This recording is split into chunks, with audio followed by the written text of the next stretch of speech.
Hello divine cosmic beings, and welcome to the all 12 signs video series for the Aries solar hybrid eclipse. That's a new moon that's happening either on the 19th or 20th of April, depending on where you live. I will be breaking down each of the rising signs and what's coming up for this particular transit. I'll be looking at what we've been working through and what we've been clearing, the energy of the eclipse itself, and then how this energy is manifesting moving forward. In astrology, I use the Hellenistic principles. This is based on the Greco-Roman period, so over several thousand years old. And what does that mean? That means I use the whole house system. So each sign represents the whole of a house. I also don't apply the modern rulerships to Scorpio, Aquarius, and Pisces, and I don't apply Aries to the first house and then all the signs to all the other houses. I just find these things, they don't work for me in my practice. It doesn't mean that they aren't valid for those of you who do, but it's not part of what I practice. I will be pulling cards for each of the signs. I recommend checking out your rising sign first if you know the time of your birth. This is the first house. This is where your ascendant falls.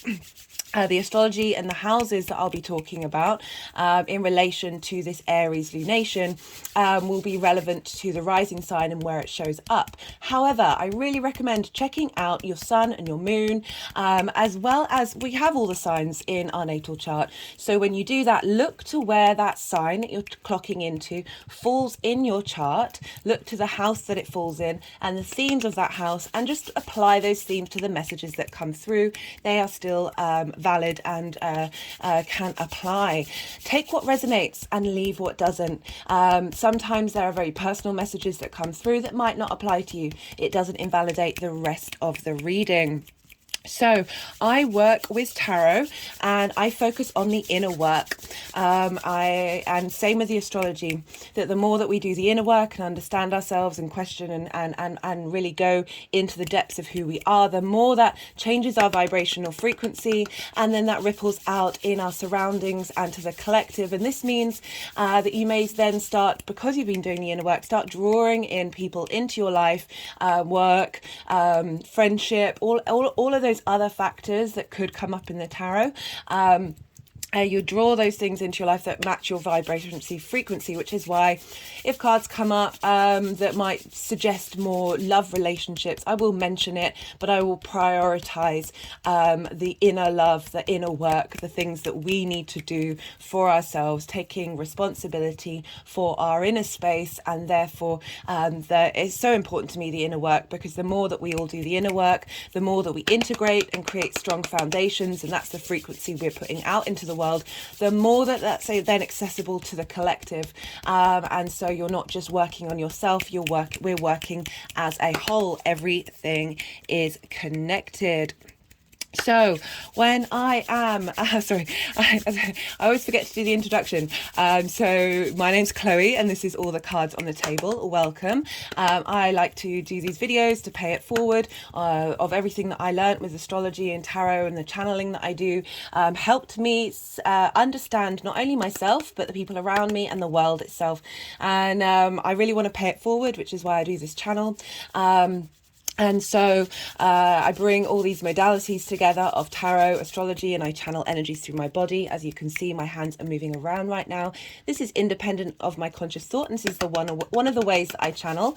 And I bring these things all together so we can use the cognitive mind of astrology with card divination, tapping into the divine messages, but also the visual stimulation of helping us connect intuitively to what we see. And then the channeling, this is helping the energetic field, the subtle bodies, the quantum dynamic, and helping bring in healing, clarification, strengthening of messages. I often feel that when I'm doing this channeling, especially during the readings, because they will want to move the cards around and they want to do energetic work during the reading, that especially when they're moving the cards around, of clearing out energy, clearing out some stuck energy that may help clarify those messages, and also have those messages sort of integrate into your body and into yourself without you necessarily having to consciously tap into it. So all of these modalities together to help us understand the astro weather. The more that we know what's going on, the more that we can sort of take a step back and not take things personally, and the more that we can then see what's happening, learn from it, and then begin to co-create. So I'll just give a personal example. So while the moon was in Capricorn a couple of days ago, I felt really depressed. And this is at the cross quarter moon. So this is the midway point between the last lunation, which was the full moon in Leo, and this lunation that's coming up, which is this eclipse in Aries. And I just felt really depressed. I felt really heavy in my body, had very little motivation. And I was kind of aware of the astrology going around, and I understood that what was coming up during that time was a clearing phase, was an integration and a switching, because this lunation, I've done a collective reading. I really recommend you check it out. So many beautiful messages came in through that, but I'll give a quick summary. This is a quantum reboot. This is cosmic energy coming in and infusing in our DNA. This is our spark of spirit connecting with our cosmic origins. This is an integration of our past soul journeys and our future soul journeys in this present form, and really finding the love and abundance of being in the 3D manifestation that we have incarnated into. Because this is a hybrid eclipse. This is the second Aries new moon. Leading up to this, from that first Aries new moon, felt like a defrag, like we've really been clearing out and purging and transforming that energy. And with this hybrid eclipse, so hybrid eclipses happen very rarely. You get one about once a decade, and it's an intermingling of all of the three of the eclipses that are possible. So we've got total, partial, and annular. So this is bringing in the past, present, and future all at once. And this is a solar eclipse. So usually at new moons, the sun hides the moon, and the sun is our conscious direct will, and the moon is our unconscious emotional response mechanism. And the moon is actually covering the sun during this for some of it. And I really feel that this is the strength of our unconscious mind, and that's not just all our trauma, but it's the true soul of who we are. Is really imprinting onto the sun, and I feel like we're really allowing our soul to integrate, our higher self to really come forth, where we're not second guessing ourselves. Our intuition is being boosted by Mars being in Cancer. The Mars and moon are in mutual reception, because the moon is in Aries, which is ruled by Mars, and Cancer rules the moon. So we've got a real strength of our understanding and motivation on an intuitive level of our long-term soul journey. As I said, I really recommend checking out that collective reading. It was beautiful. I had so much fun doing it. So I will be posting in the community channel the astrological wheel of this new moon.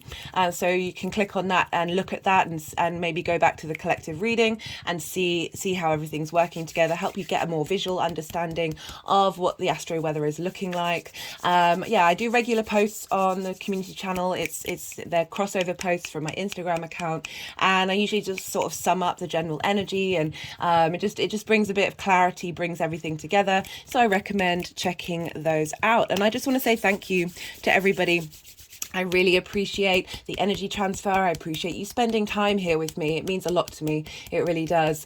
If anything in these videos resonate, there are ways that you can pay it forward. As I said, I am doing this channel in order to pay forward the wealth and the wonder of this beautiful universe that we have, and how everything's interconnected, and the energies, and how it's just phenomenal. And yeah, I'm trying to pay it forward to the outside world. But if you resonate with something and you want to pay it forward, there are ways that you can impact YouTube, sending this out into the big outside world, where people who might not have come across this, because it is a very small channel, so it's not going to come up right at the beginning of the news feed in its current incarnation. That you can do things to help boost that algorithm. The things that you can do are like the video. You can post a comment. It doesn't have to be something personal. You can just put an emoji, because I do appreciate posting personal things can feel a bit vulnerable. You can share the video, share the channel. Regulars, rather than going from the notification bell, go and type in the name of the channel and access the videos that way. Also watching more than one video in a row, that really helps. So those are all the kinds kind of things that you can do to help pay it forward. If you resonate, and if that's something you feel inclined to do. On a personal level, I'd just love to hear from you. I really enjoy chatting to you all, finding out about how you are being affected by the astro weather. If anything resonates, I really like the interaction. So yeah, just those are the ways that you can help out, and I really do appreciate everyone watching. As I said, when I'm doing the readings, the energies will then want to move the cards around and do some energy work. This is usually when I'm quiet, I sort of tapping more focused into the energies. It can be difficult to channel, think and talk at the same time, so please do bear with us when we're doing this. This is all part of the process, and it's part of the journey that we're on. Is that everything that I wanted to say? Yeah, as I said, soul integration here, guys. It's been really lovely to see that a lot of the cards that came up in the collective reading were really matching what I've been picking up on and channeling.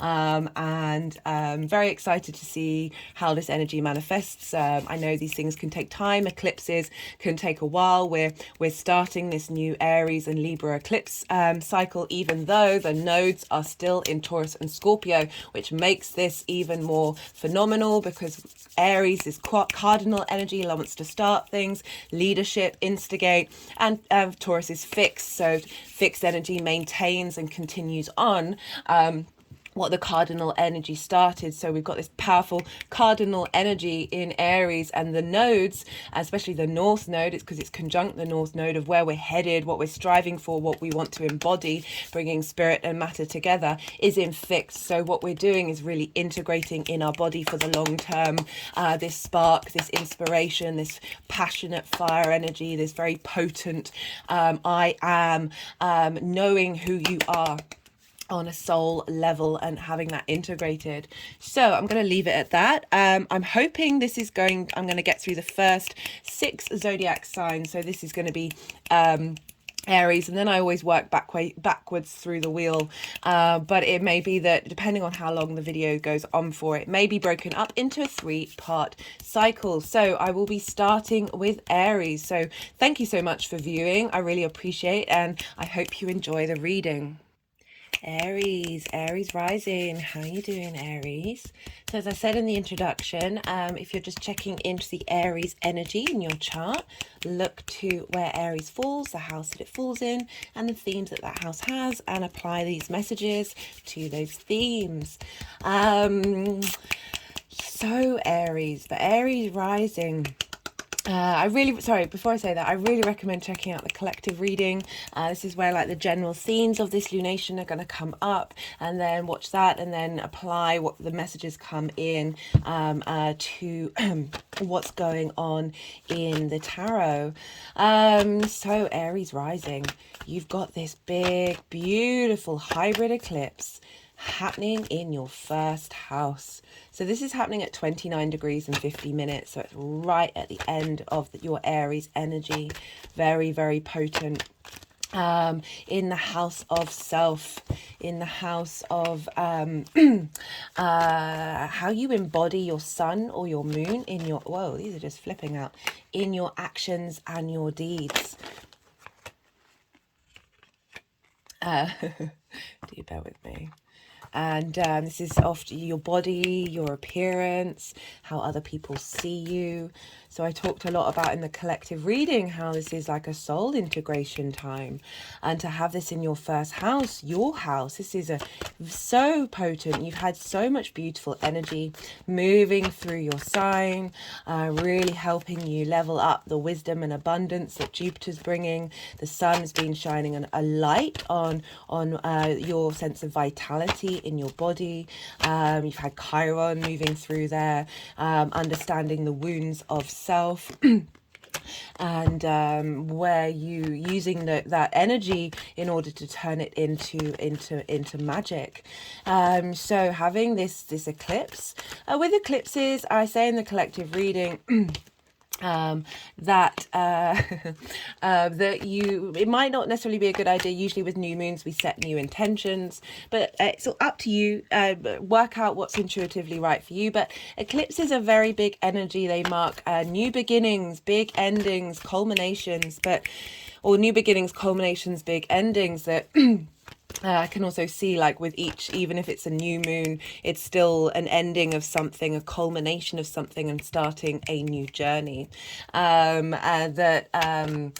Yeah, there's a meteor shower that's happening on the 20th, I think it's the 22nd and 23rd, so a couple of days afterwards, that it might be a good idea to work with that energy to set your intentions. But I generally feel like the stuff that's coming in now, it's sort of unavoidable. It's not something that we necessarily need to do any sort of ritual magic with, but as I said, just feel what's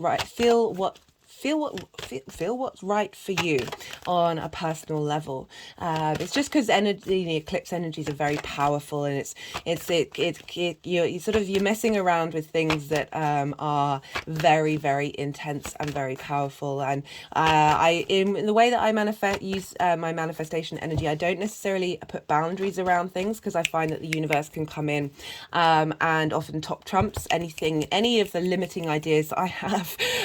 So it's generally how I feel about this eclipse, is just have that frequency, have that vibration of being really open to what's coming in.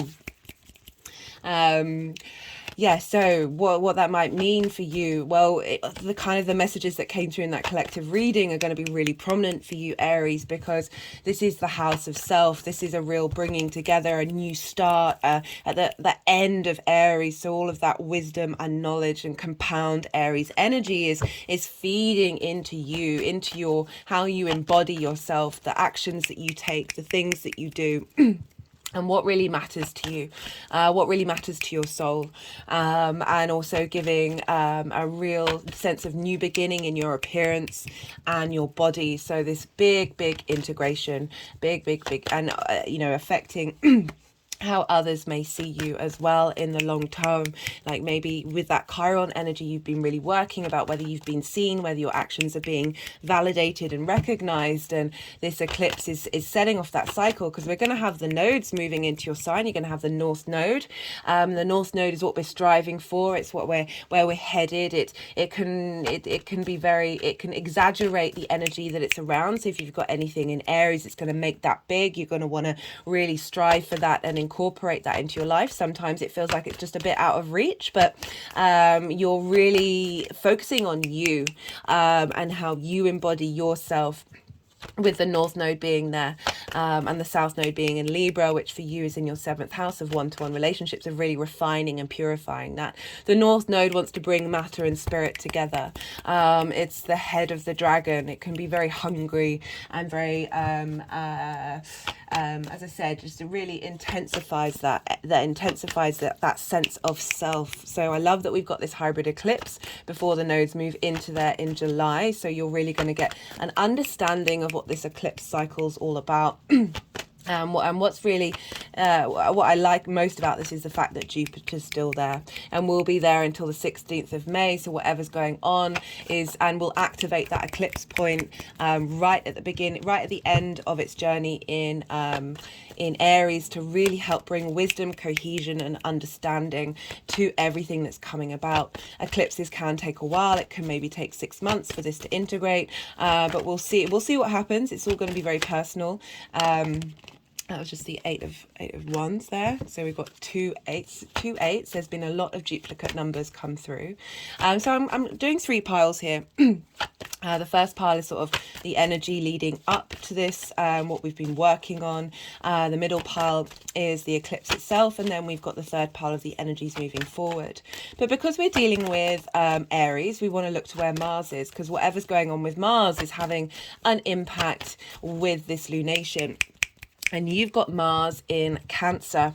So this is a fellow cardinal sign. This is squaring your Aries energy. Squares are, in fact, an aspect of Mars. You are ruled by Mars. So what's going on with Mars will generally just have a bigger effect on you than other rising signs.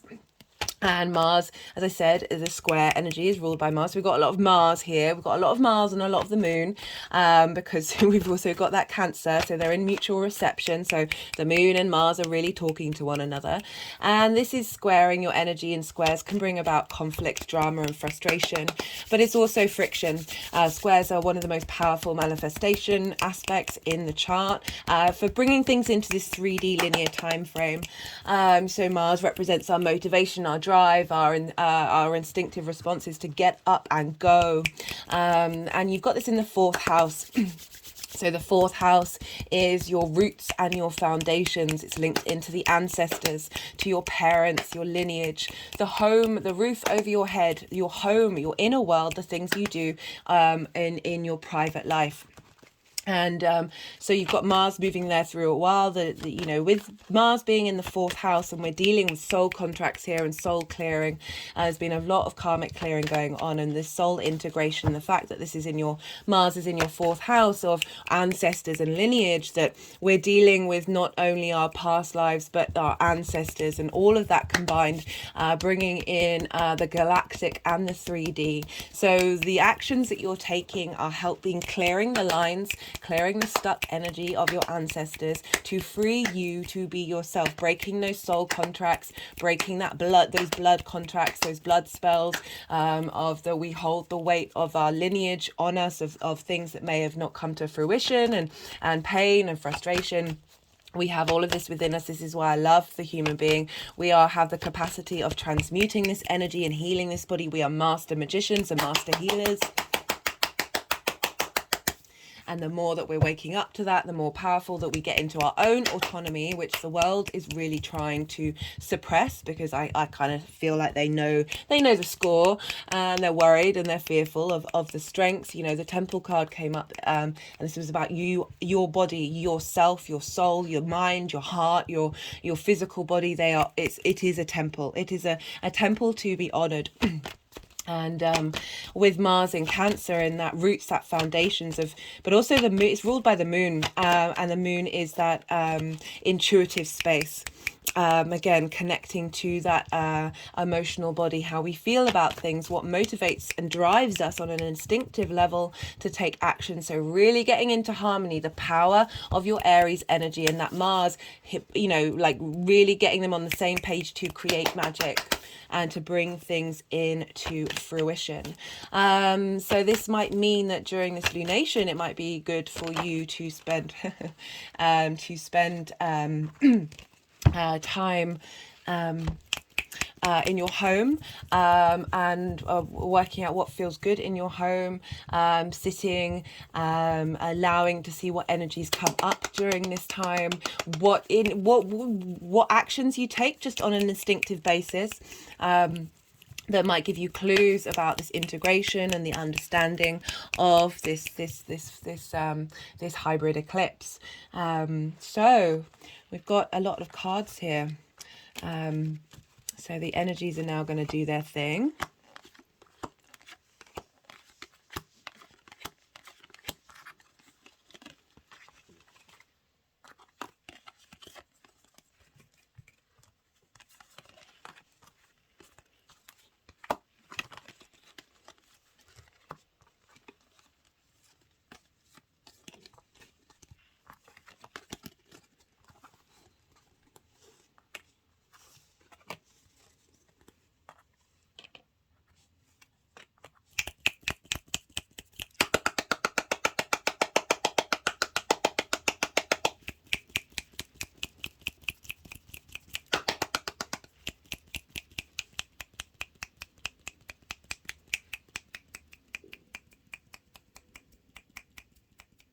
You can't quite see this image.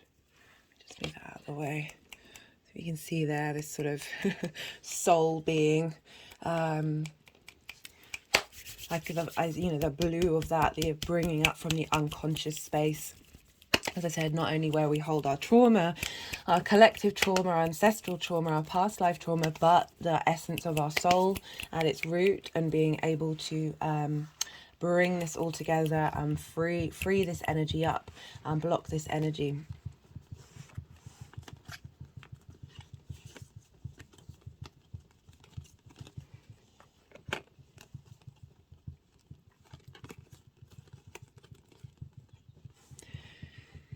So this is for the energy leading up to this eclipse. So we've got the Two of Pentacles, we've got the Eight of Cups, and we've got the Page of Wands. So the Two of Pentacles is it's a balancing act. It's survival mode. I always feel like, because you see these ships here on these waves, they're on really big rocky waves. Imagine being on that ship. You just keep going. You're thinking in the moment in order to survive. And the juggler of the Two of Pentacles is you're keeping going. You're keeping going, but you're not able to have clarity. You're not able to make decisions. There's this sense of not knowing who you are. My hand's just gone over my heart chakra, and being sort of clouded by the sort of that survival mechanism of the outside world, of having to juggle a lot of things and be in a lot of places, you know, it's pentacles, so it's earth, so it's linked into the body. So this sort of this sense of integration that's been going on, because we've got the Eight of Cups.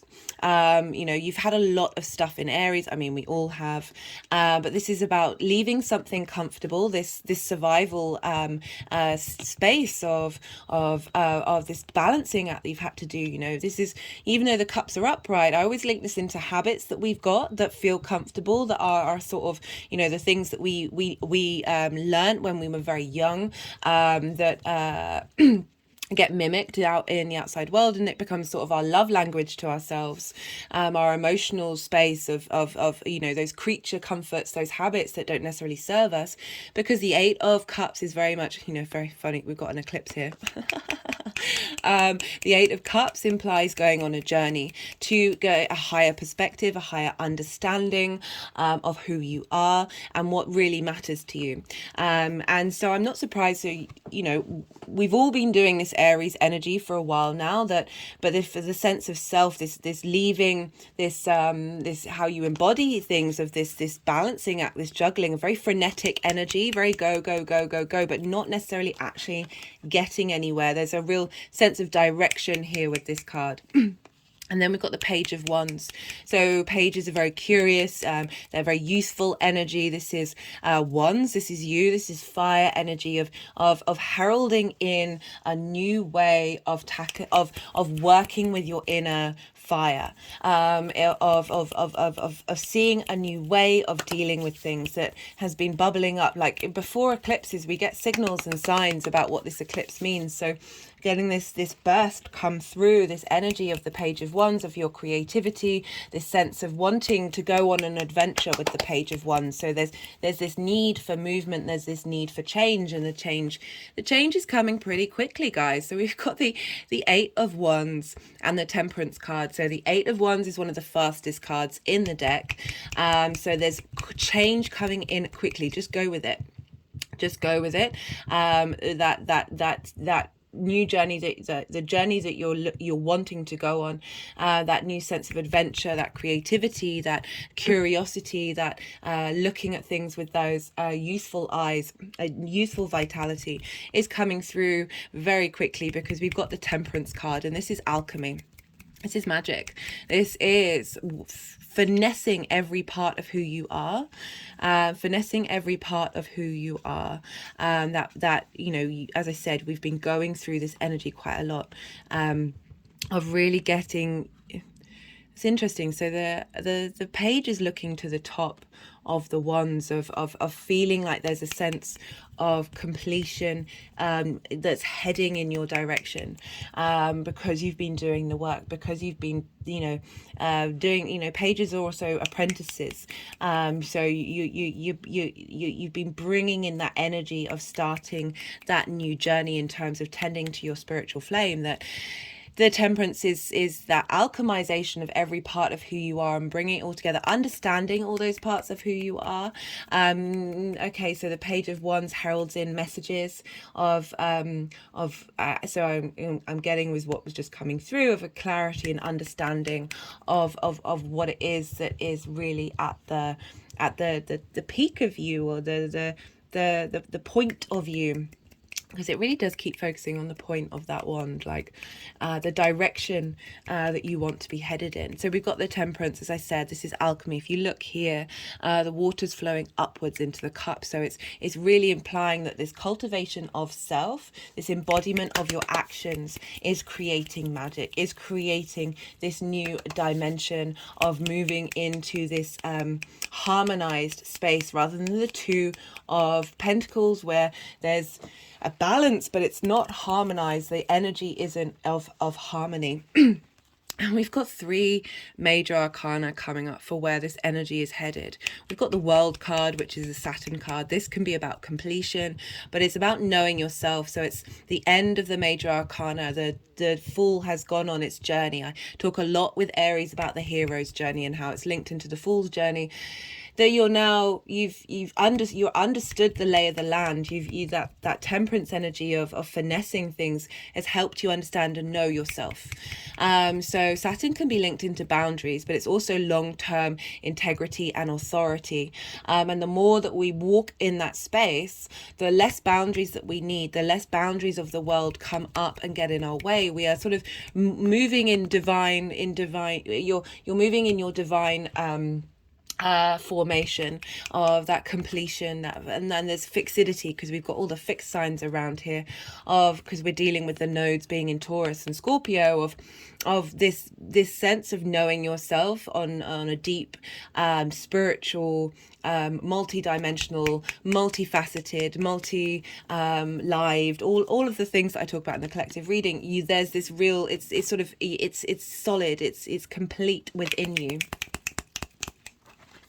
And then we've got the Hierophant and the Magician. So the Hierophant is about again, being your own guru, knowing yourself and being able to express that into the outside world. So this is your first house, how you embody your sun or your moon in the deeds and actions. And the Hierophant can be linked in society, tradition. There's longevity there. There's commitment. There's commitment to this knowing of self, this constant, this integration of the soul, that you are then able to express it in your words and your deeds, because we've got the Magician as well, which is a very powerful manifestation card. It's knowing you've got all the resources that you need in order to take action and to create.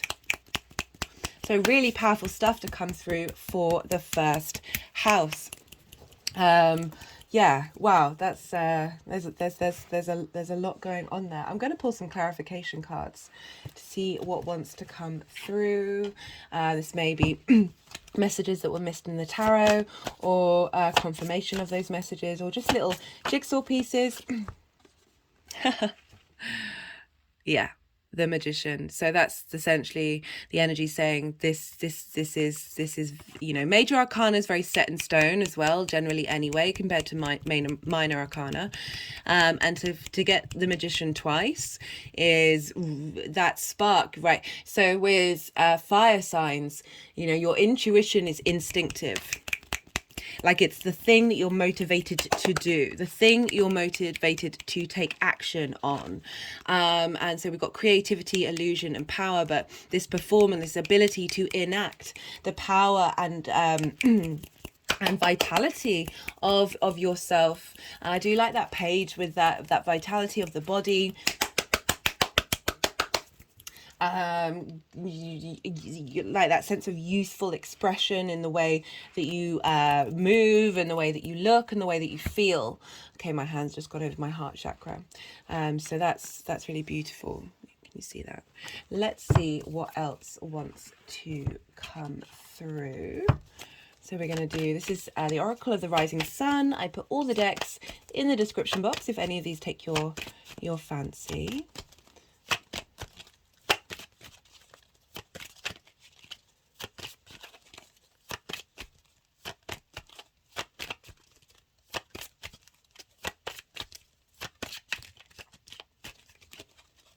Yeah, I really like the World and the Hierophant is longevity, is commitment to knowing yourself and knowing your worth, and taking responsible actions as well with the Hierophant, because it is about your community, it is about the consequences of the wider environment, that you're taking actions for yourself, but it's facilitating the strength and uplifting of the community.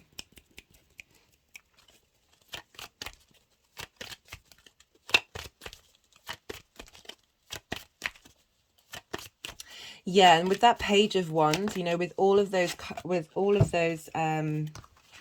the health card. This is the Sun in Virgo, so a revitalization of your physical form, your physical body. I was just saying, with, you know, with the Page of Wands, that really you've had the Sun move through there, you've had Venus, you've got Jupiter there.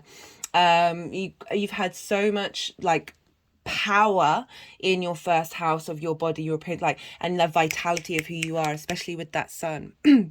We've got eccentricity.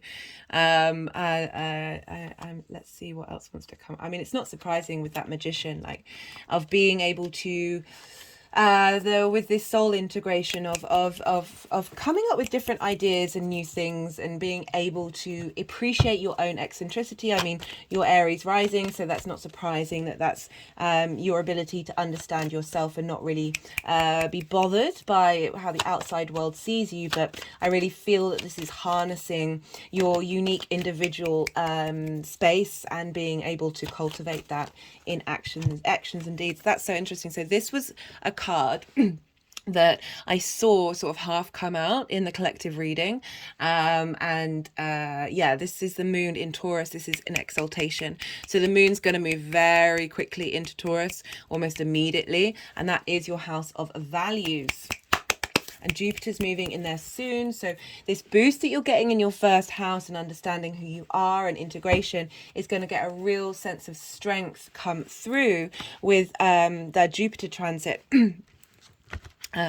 into your second house of your values, how you value yourself, how you make money, how you manifest.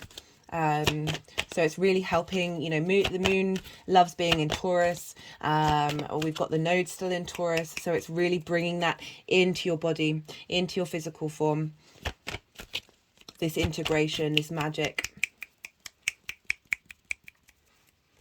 So this is the numerology deck. Let's see what wants to come through. And one of the aspects in the collective reading is that Lilith is at the 0 degrees of Virgo. And essentially she's trining. Lilith is very independent energy. It's focused on the feminine, but we have the feminine within us and all of us, that she's in Virgo, and Virgo is very much linked into health. That's the Sun in Virgo, of being able to, and it's trining the Sun and the Moon, but it's an aspect of an inconjunct. So thinking radically independent, new, different ways that go against the norm, of understanding the health of not only your body but your sense of who you are. And the health of the soul. So we've got perseverance, the ability to go far and keep doing what you need to be doing. A real strength coming through in your inner temple. Really, again, that vitality, that strength. The alchemy of who you are coming together. Maybe it's, you know, taken a while to get there. One of the cards that came through in the collective reading was that of patience. That our souls have been very patient for this integration.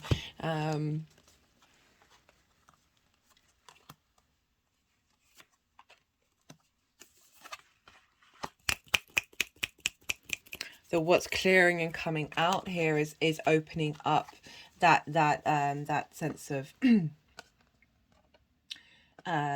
shift. Maybe you've had some health problems with that Chiron being through there. That there's a real sense of this is going to stand the test of time.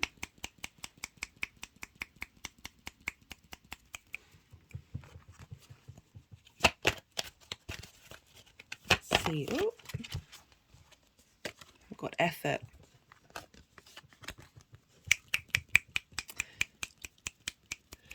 It could be Aries likes to start things and not necessarily keep going, and that this is going to help bring in that energy of continuation.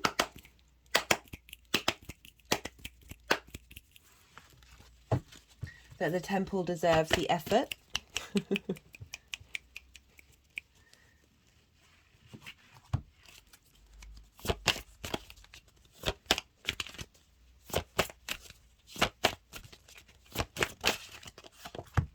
Got near future.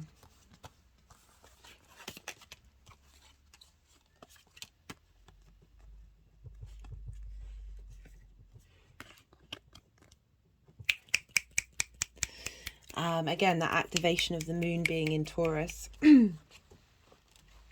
of how you value yourself.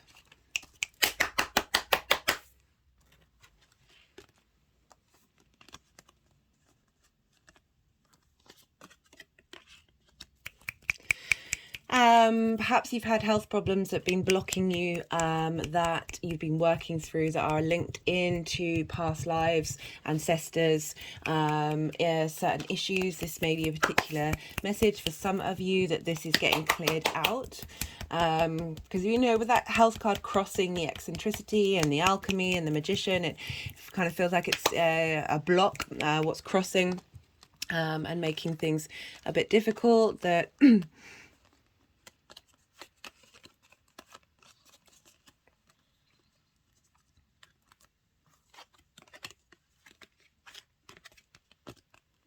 but what I'm generally picking up on is that there's going to be speed moving this out and clearing this out. If this is something that's been blocking you, that there is a clearing.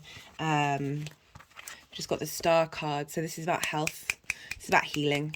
It's also about happy endings, and it says success, promising endings, and potential.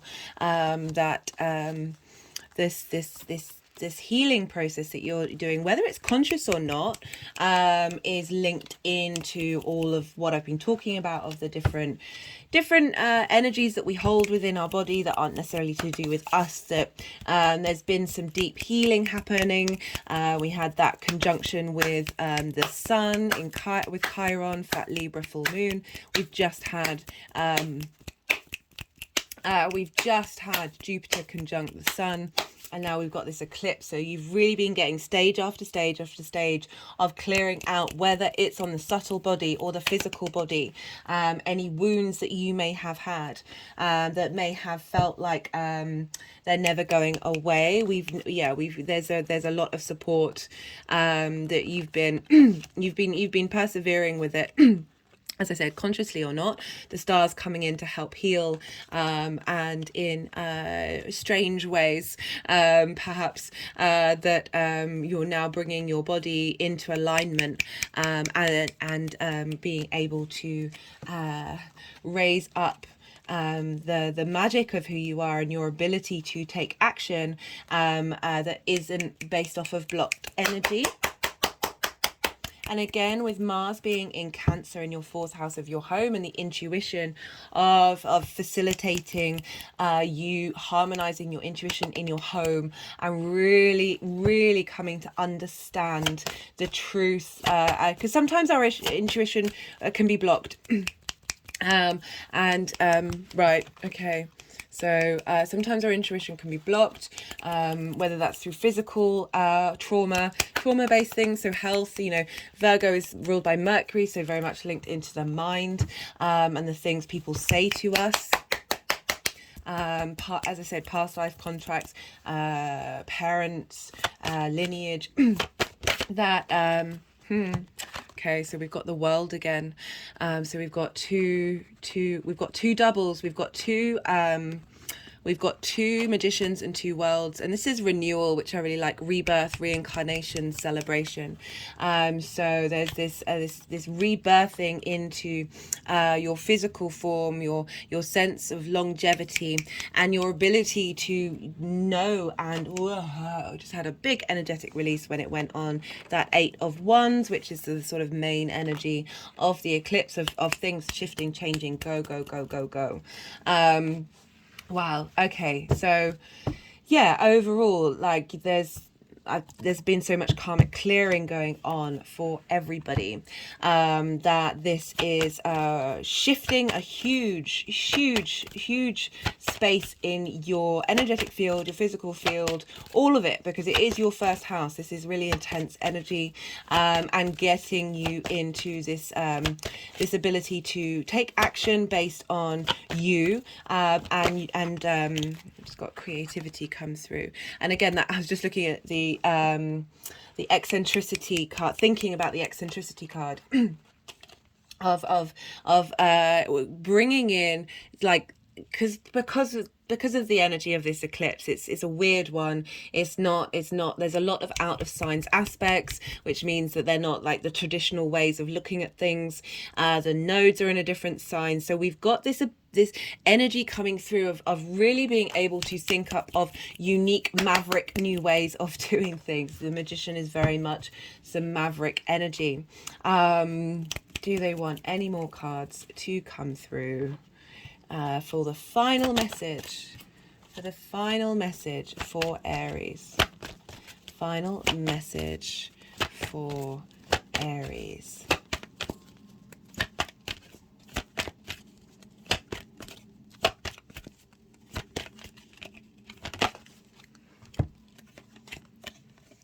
Surrender to the experience. Don't necessarily force it.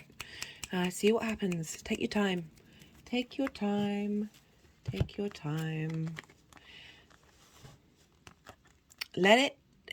I'm just getting from the surrender and temperance of this alchemy of self. Tap into that frequency, whether you're taking action about it or not. Tap into that frequency, let it sort of flow through you. Maybe light a candle, do whatever it is that you need to do, but know that this is coming through. You've got a lot of major arcana. That energy is sort of unavoidable. Right, Aries, I think I'm going to leave it at that. I really enjoyed doing this reading. I hope you enjoyed it too. I appreciate you watching and spending time with me and sharing your energy. It's my hands have just gone over my heart chakra. It means a lot to me. As I said in the introduction, there are many ways that you can pay it forward if anything resonated. But on a personal level, I'd love to hear from you. Well, Aries, be well out there. Be good to yourself. Be good to others. And be well out there until we meet again. Pisces rising. How you doing, Pisces? So as I said in the introduction, those of you tapping into the Pisces energy just in general, look to where Pisces falls in your chart, look to the house and the themes of that house, and apply the themes to the messages that come through. Take what resonates, leave what doesn't. I really recommend checking out the collective reading. It gives a general idea of the messages that are coming through for us, and just use and apply those messages to what's coming through in the tarot. Right, Pisces rising. This hybrid eclipse in Aries is happening in your second house.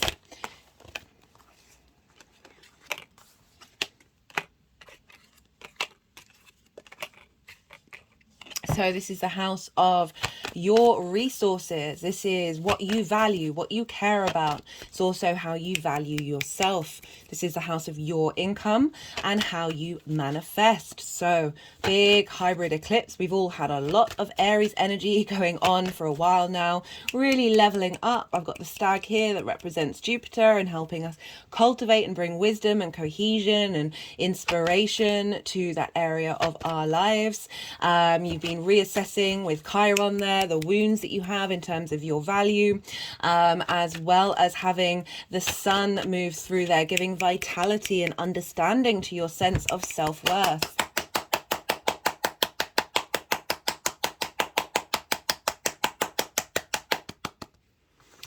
So very, very powerful. This energy is inverted to Pisces energy. So what does that mean? That's like they're next door to each other. So there isn't a traditional line of sight in terms of the communication. Oh, they've just gone to my third eye. My body's sunk down. Oh, that was lovely. Yeah, that card was all about breaking old soul patterns We've got the Unbound card. These all came up in the collective reading, releasing soul patterns, contracts, and past lives, bringing in heaven on earth, bringing in that sense of love and appreciation and abundance to your values and who you are and how you manifest in this world. But as I was saying, this is inverted, so they don't traditionally have a line of communication to your Pisces energy. But it's like you're sitting next to somebody and you're both looking straight ahead, so you can't see each other, so there doesn't have that seeing, that clarity, that vision, but there's an embodied sense. This is happening on a very subtle body level on the quantum field with the quarks and the atoms inside of your body, that energetic field, your aura. Really infusing that spark of life, that Aries energy, that very I want to do what I want to do, these are the things that I care about, and infusing into that Pisces energy of and for Pisces rising, that's how you manifest your sun or your moon in your actions and your deeds. So you're getting a transference that, you know, might not necessarily show up in the 3D world, but it's really helping integrate on a subtle body level, this transformation, getting our soul and our higher self to integrate in the physical form. And I love how this is happening in your second house of your value system. So again, really, you know, I focus on the inner work. The more that we understand our own value, our own autonomous independent space, that ability to start things, very leadership energy there, the more that we understand that, the more that we then are able to manifest and bring things into the world that are linked into the vibrational frequency of your value system. So beautiful energy happening for you there, Pisces. And because we're dealing with Aries, we look to where Mars is, because what's going on with Mars, my head just went back. Whew. My hand's now over my heart chakra. And over these cards that I have stacked here that are all from the collective reading, which is why I recommend the angelic help coming in, the crumbling of old structures, releasing soul contracts and heading into a space of harmony. So Mars, where's Mars? Because Mars rules Aries, so what's going on with Mars is having an impact on this eclipse. There are loads of other things that are, which is why I recommend a collective reading, but for you have Mars in Cancer. This is a fellow water sign. This is trining your Pisces energy. So you've got a lot of supportive energy feeding into your Pisces energy. So trines are an aspect of Jupiter. They bring about inspiration, wisdom, elevation, cohesion. These are actions and our movements, our deeds, what motivates us on an intuitive level. I've done a Mars in Cancer transit video.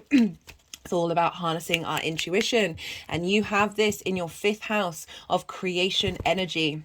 So that is the thing that really helps us get out of bed, the things that we find joy. It's known as the house of joy, what moves us. This is a space of fun, can be linked into children, also dating and romance. Again, this is all linking into harnessing your creation energy, harnessing that, and that energy from Mars is feeding into your value system.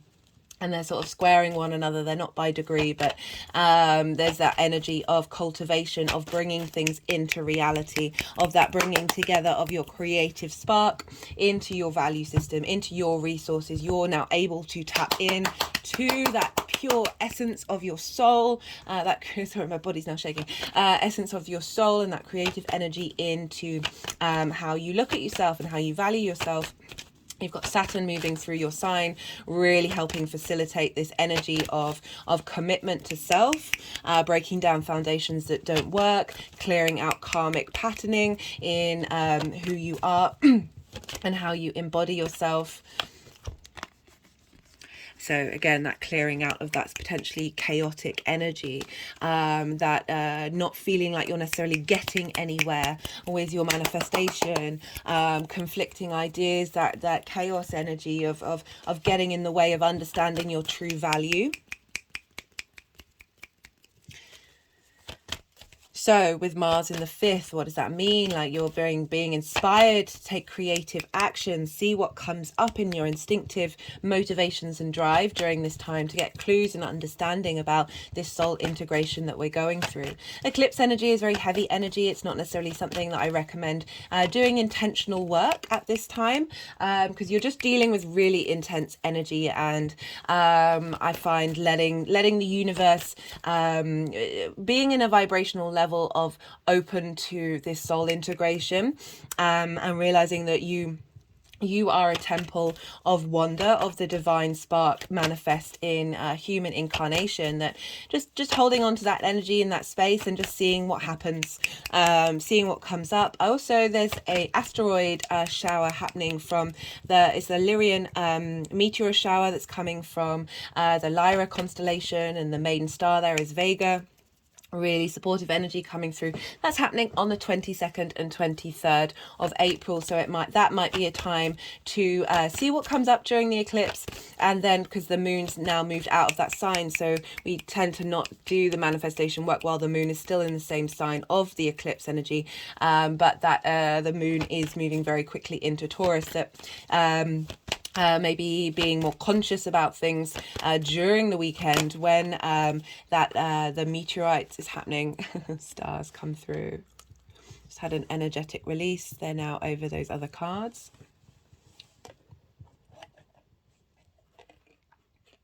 That's so funny. So this owl that I have here, I can't remember the name of the crystal because I'm quite terrible at remembering crystal names, is the energy of Aquarius, and the star card is the Aquarius card.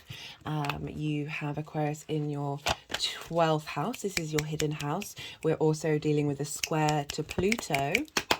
It's actually sort of manifesting in a sort of sextile energy. Squares are conflict, drama, frustration, but also big manifestation energy. We need friction in order to create in this linear time frame. And a sextile is an aspect of Venus. It's bringing in creative energy, healing coming through from Pluto being moved into your 12th house. And giving support of your long-term power,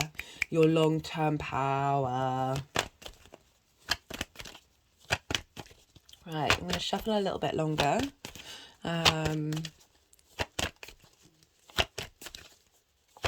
Yeah, I was talking about that meteor shower of... I do kind of feel that this might be linked into that meteor shower. So wisdom and knowledge coming through, going on a journey, and that's being facilitated by the healing that's coming through. My fingers are now clicking over my third eye chakra. Of, again, like really knowing yourself. We'll see where the star card wants to go with the piles, but so we've got the Four of Swords, we've got the Tower card and the Hanged Man.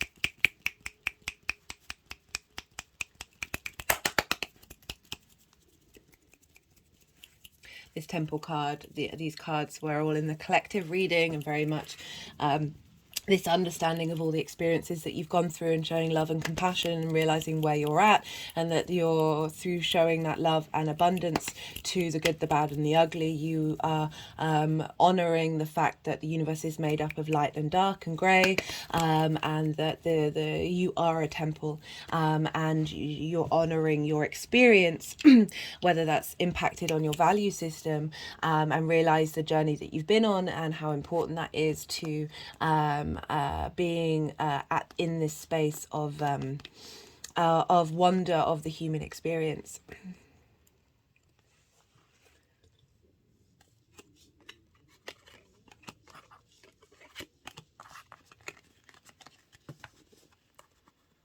Okay, they just put the star card, and with the energy of the of the eclipse. So we've got the Five of Swords. I talk about that chaos energy of not feeling like you can manifest, of not feeling like your values are in alignment with one another. They're all sort of, you see, there's no getting anywhere with that energy. There's action and there's movement going, there's frustration and there's friction, but it's not necessarily bringing anything into force. There's not any sense of cohesion. That this is being cleared out. You've been working on this. So this is the energy leading up to the eclipse that we've all been working with that very intense Aries energy for a while now. We've got the Death card, understanding what you've needed to let go of. As I said, you've had Jupiter move through there, really helping bring wisdom. We've had the Sun conjunct Chiron for that Libra full moon. The Sun, I think it was on Tuesday, was exactly conjunct Jupiter, but we would have been feeling that energy leading up and afterwards of really knowing what's important to us and really understanding, okay, no, this isn't me. This is not what I need. This is what I'm moving through and letting go of. And we've got the Hanged Man, and this is about being in receipt of divine wisdom, but changing perspective. So you see, like in a lot of traditions, even just standing on your head can help energetically change your perspective. And I always talk about Odin, the Norse god. He was upside down on the tree of life for 9 days and 9 nights. And at the end of it was in the receipt of the knowledge of the runes, which is another form of divination. So it's about bringing in a new spiritual depth and connection to the universe and understanding a shift and change in the perspective of how you value yourself. And I love this. We've got the Three of Wands. This is a Dominion card. This is having done what you've needed to do. You've established really strong foundations. You're now ready to go on a new journey. And that's sort of implying that this is bringing that energy that you've been cultivating, because the Hanged Man does implies pause and not necessarily taking action, that this energy is then feeding into this eclipse energy that's coming through. So we've got a lot going on here.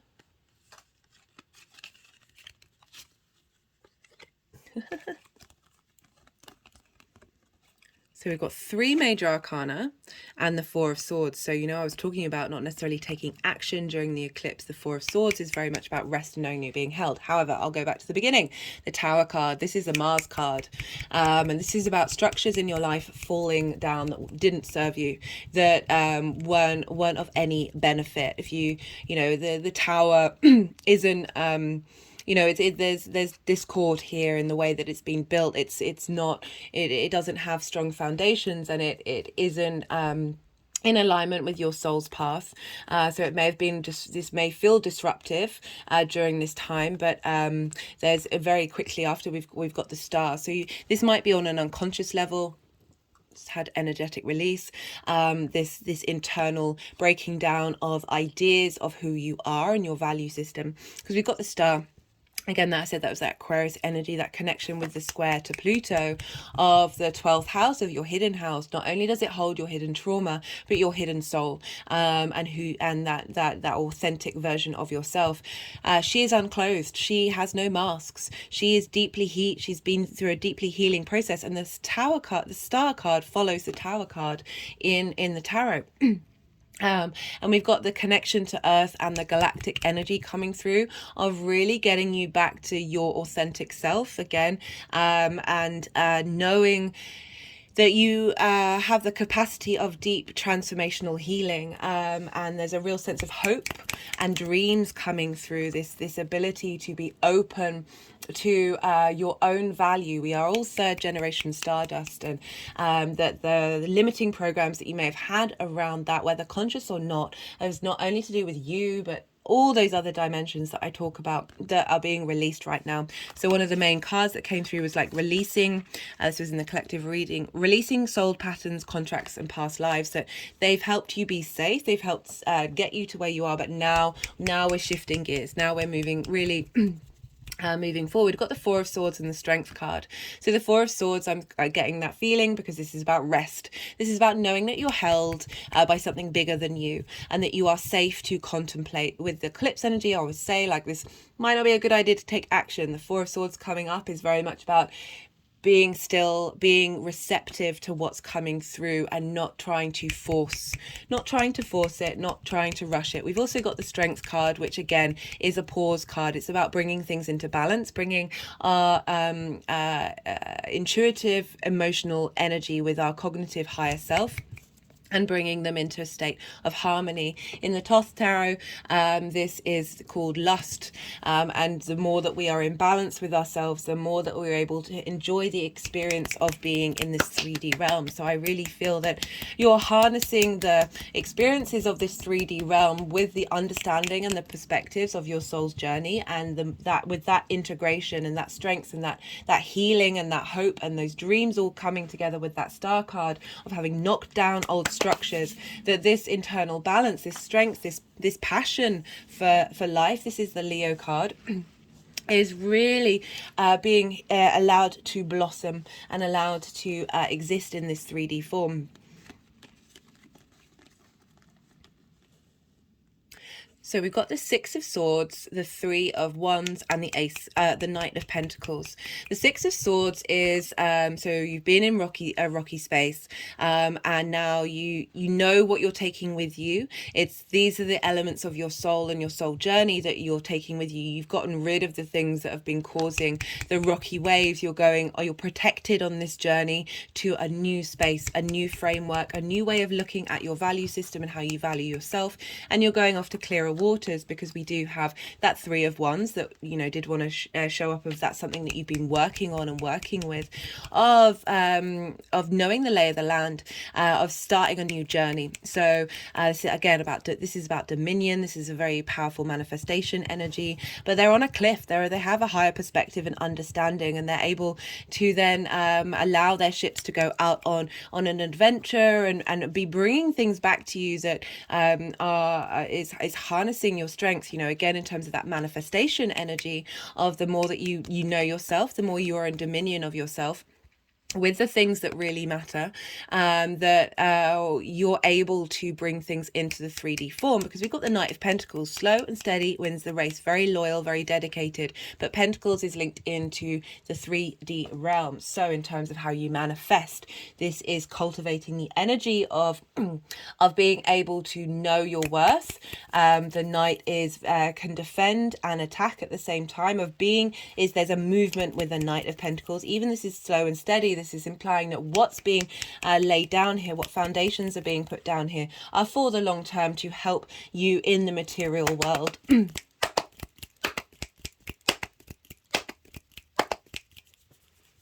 Right, let's pull some clarification cards. Let's see what wants to come through. My hands have just gone over my heart chakra. This may be confirmation messages or new messages that haven't come through with the tarot. Or little bits of the jigsaw piece to help us understand. Love this leadership. So Aries energy is cardinal energy. It does have that sense of being able to instigate. You may have felt blocked in this area of your life, but this is opening up to you. With the Three of Wands, it's very much about knowing who you are from a very strong place, and really being very sure of it and being able to make right decisions for you for the long term. Right, this is the First Light Tarot. I put all the decks in the description box in case any of them take your fancy. Who may I help?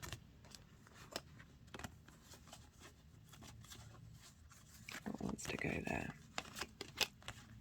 It's gone with the Four of Swords. There's just one figure here on the Four of Swords. Help yourself by taking that rest and acknowledging that you are held by the universe and that what's coming through is meant for you and no one else. We are all individual experiences of the universe, and I feel that just taking this pause and this ability to cultivate that sense of feeling held will bring, is bringing in this strength energy and this understanding and this balancing act between we've got the World card, completion, renewal, rebirth, reincarnation, celebration. a renewal of your sense of leadership, of that which may have felt blocked, and helping you be able to go on new journeys. You know, we've got a lot of momentum coming up afterwards, after having the rest, the four of swords, the hanged man, and strength. They're very much pause, be in the moment. That by acknowledging and being open to that energy, that I mean, even if you're not, I'm not saying that this is, you're missing out on this at all.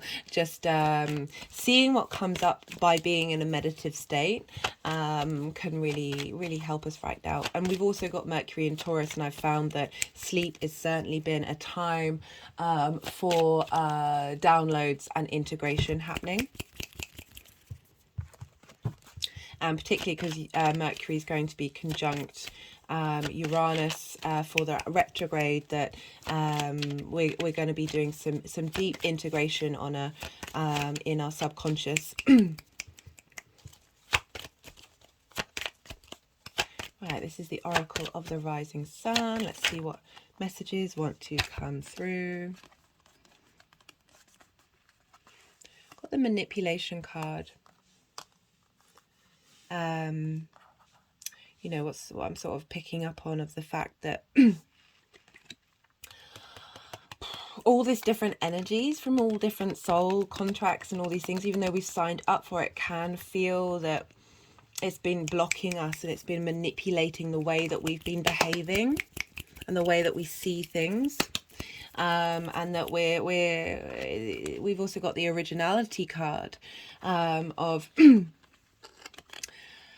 that sometimes we need to be blocked for a reason. My head's just gone back. And that there is divine timing in all things.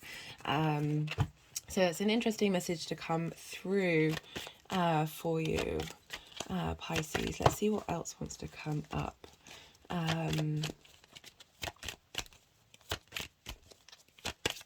Yeah, we are manipulated by the stars. Let's be real. Let's be real. Got impulsiveness. Again, there's this sense of movement here that we have.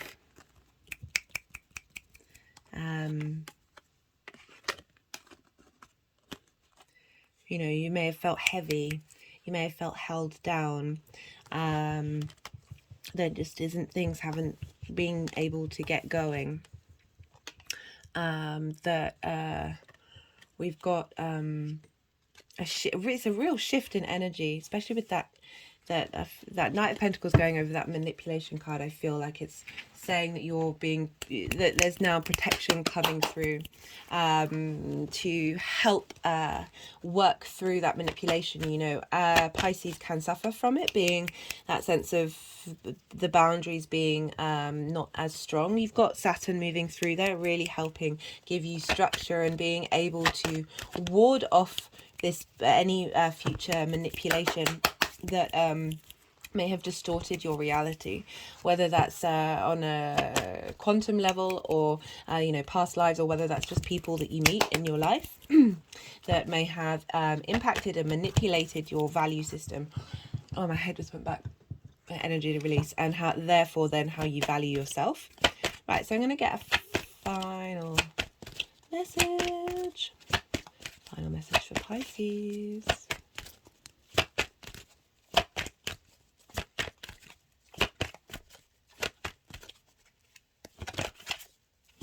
Yeah, so there's a quartz. I've got this quartz wand that's going over that manipulation, and quartz is brings clarity of understanding to a situation, and it's pointed towards that star right at the top, that just helping shift the energy and bring in that wisdom and clarity and divine light that we're getting with this eclipse. You know, there's that manipulation in terms of the moon is blocking the sun, so these ideas, these limiting beliefs, these constructs that our sense of self, our cognitive mind has, is manipulated by our subconscious. by our unconscious mind. And so many of I think the majority percentage of our actions is based on our unconscious mind.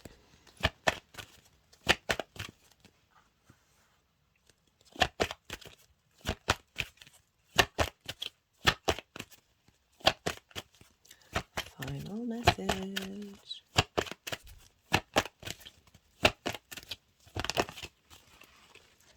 Completion. Again, we've got the World card and then completion. Yeah. Great. Love that. Glad of that.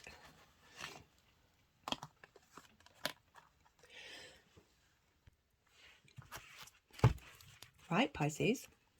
Let's see, do they want anything else to come through? Okay, they do.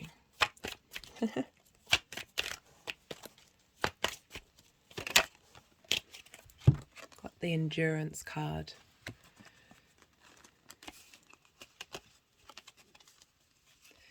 You've endured a lot. You've been going through it.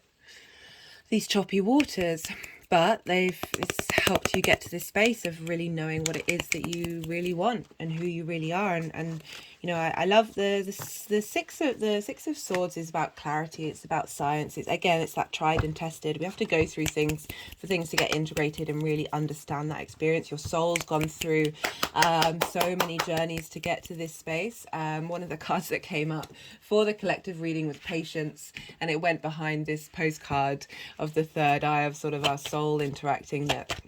And I keep wanting to pull cards for you, Pisces, that our souls have been patient to get to this space, but we're and now we've got manifestation. Love this for the second house. Yeah, really shifting that gear of bringing things into balance, bringing them into your authentic self.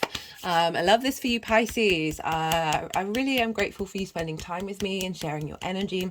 As I said in the introduction, there are lots of ways that you can pay this forward. If any of these messages resonated and you want to share that sense of resonation with the outside world, but on a personal level, I would love to hear from you. Be good to yourself, Pisces. Be good to those around you, and be well until we meet again. Aquarius rising. How you doing, Aquarius? Those of you just tapping into the Aquarius energy, just look to where Aquarius falls in your chart. Look to the house that it falls in, the themes of that house, and apply the messages to those themes. Take what resonates, leave what doesn't. But for Aquarius rising, this hybrid eclipse in Aries is happening. This new moon, intense big new moon, is happening in your third house.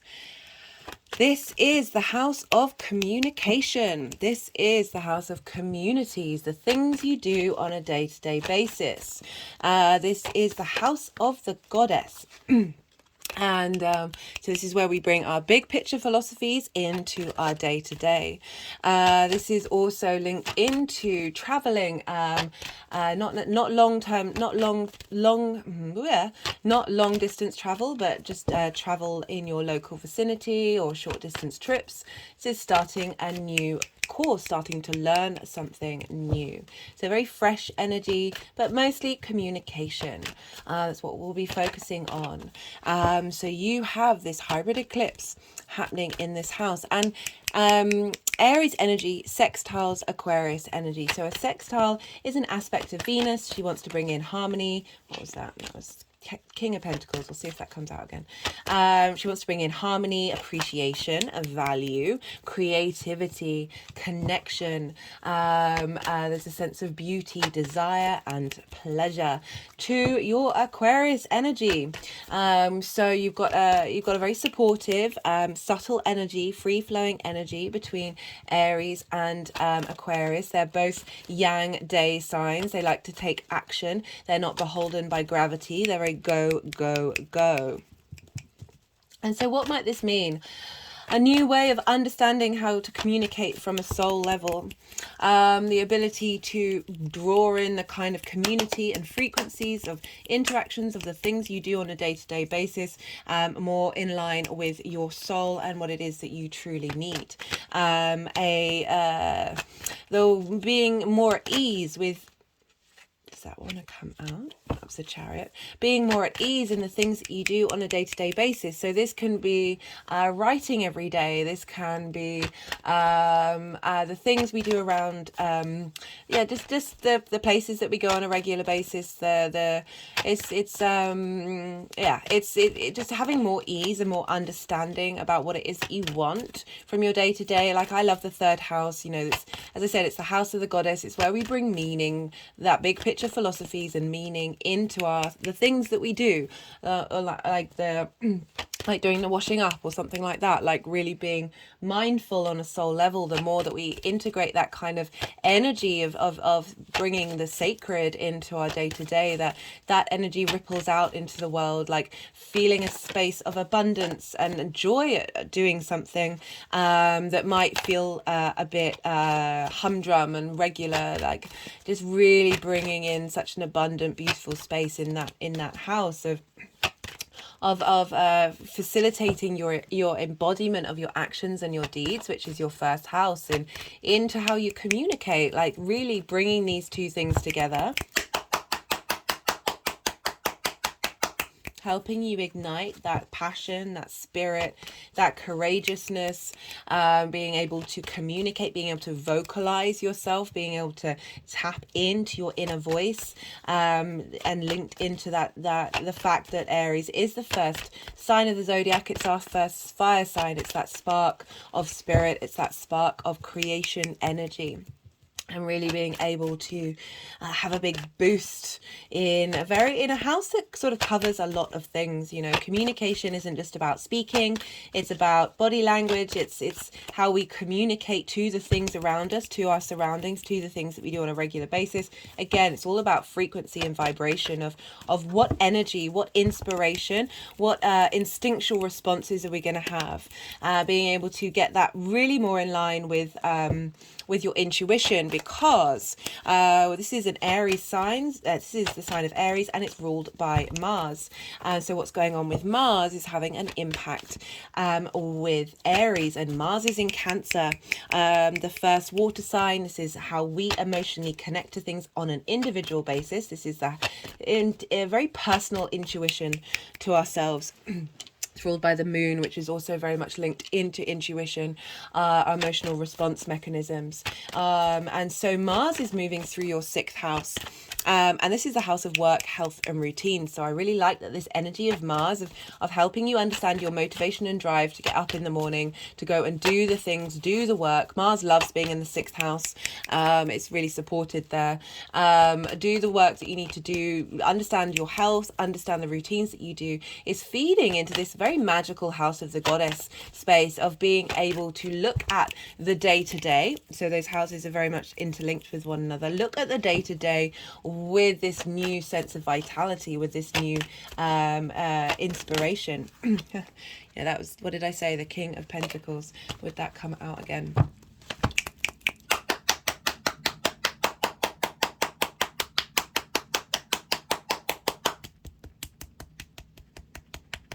You know, Mars loves being in the 6th house because it's Mars loves a job to do, and so the 6th house is very much the house where we do the jobs. There, it can be hard work, and Mars really appreciates that. So you're again really harnessing your intuition and understanding the response mechanisms that you have on an emotional level. This deck's being funny. I've got funny energy in my arms, Aquarius. What's going on? We've got 2 kings. Nice. What's going on with you? Yeah,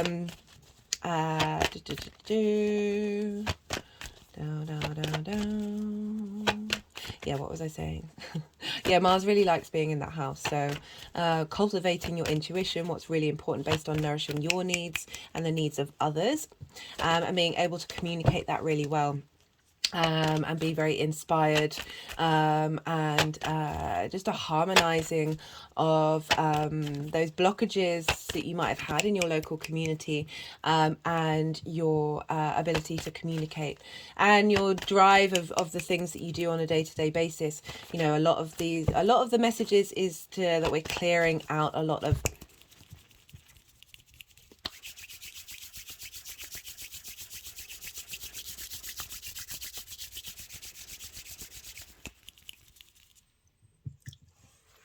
done an energetic release then. We're clearing out a lot of bonds, trauma bonds, not only linked into ourselves, but past lives. Contracts that we've made with ourselves. You know, it's my belief that we signed up for this nonsense. We signed up for the birth chart that we had, the troubles that may have come with it, that are just simply lessons that we needed to work on and heal and understand and integrate, because with each soul journey we bring in more integration.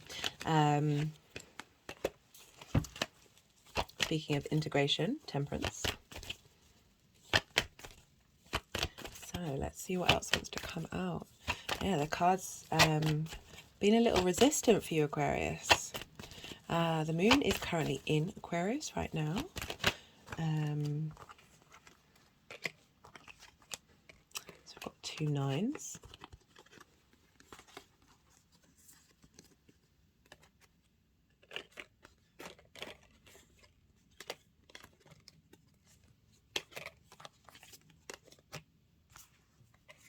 Two 9s, 2 kings.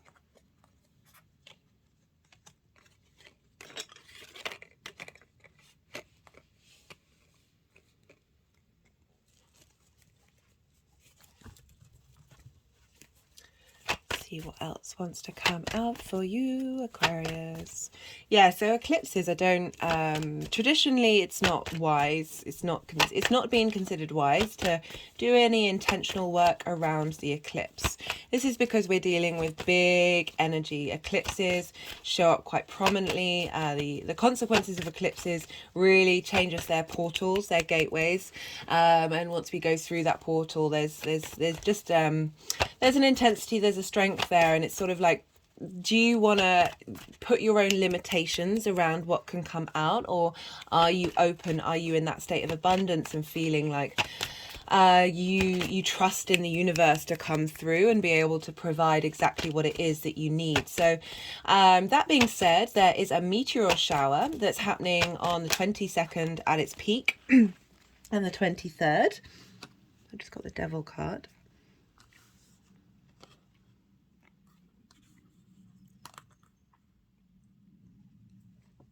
You can't see that, I might zoom out. There you go. Okay, zoom back in again. Yeah, we've got a meteor shower that's happening on the 22nd and 23rd, and this happens every year, but because we've got a new moon, we're going to see it really clearly. A lot of very clear energy coming through, and this is coming from the constellation of Lyra. The main star is Vega. I talk about this in more detail in the collective reading, but very positive galactic energy with this intense eclipse coming through, that though it might be a good idea if you do have intentions that you feel inclined to work with, this is a good time to do it over the weekend.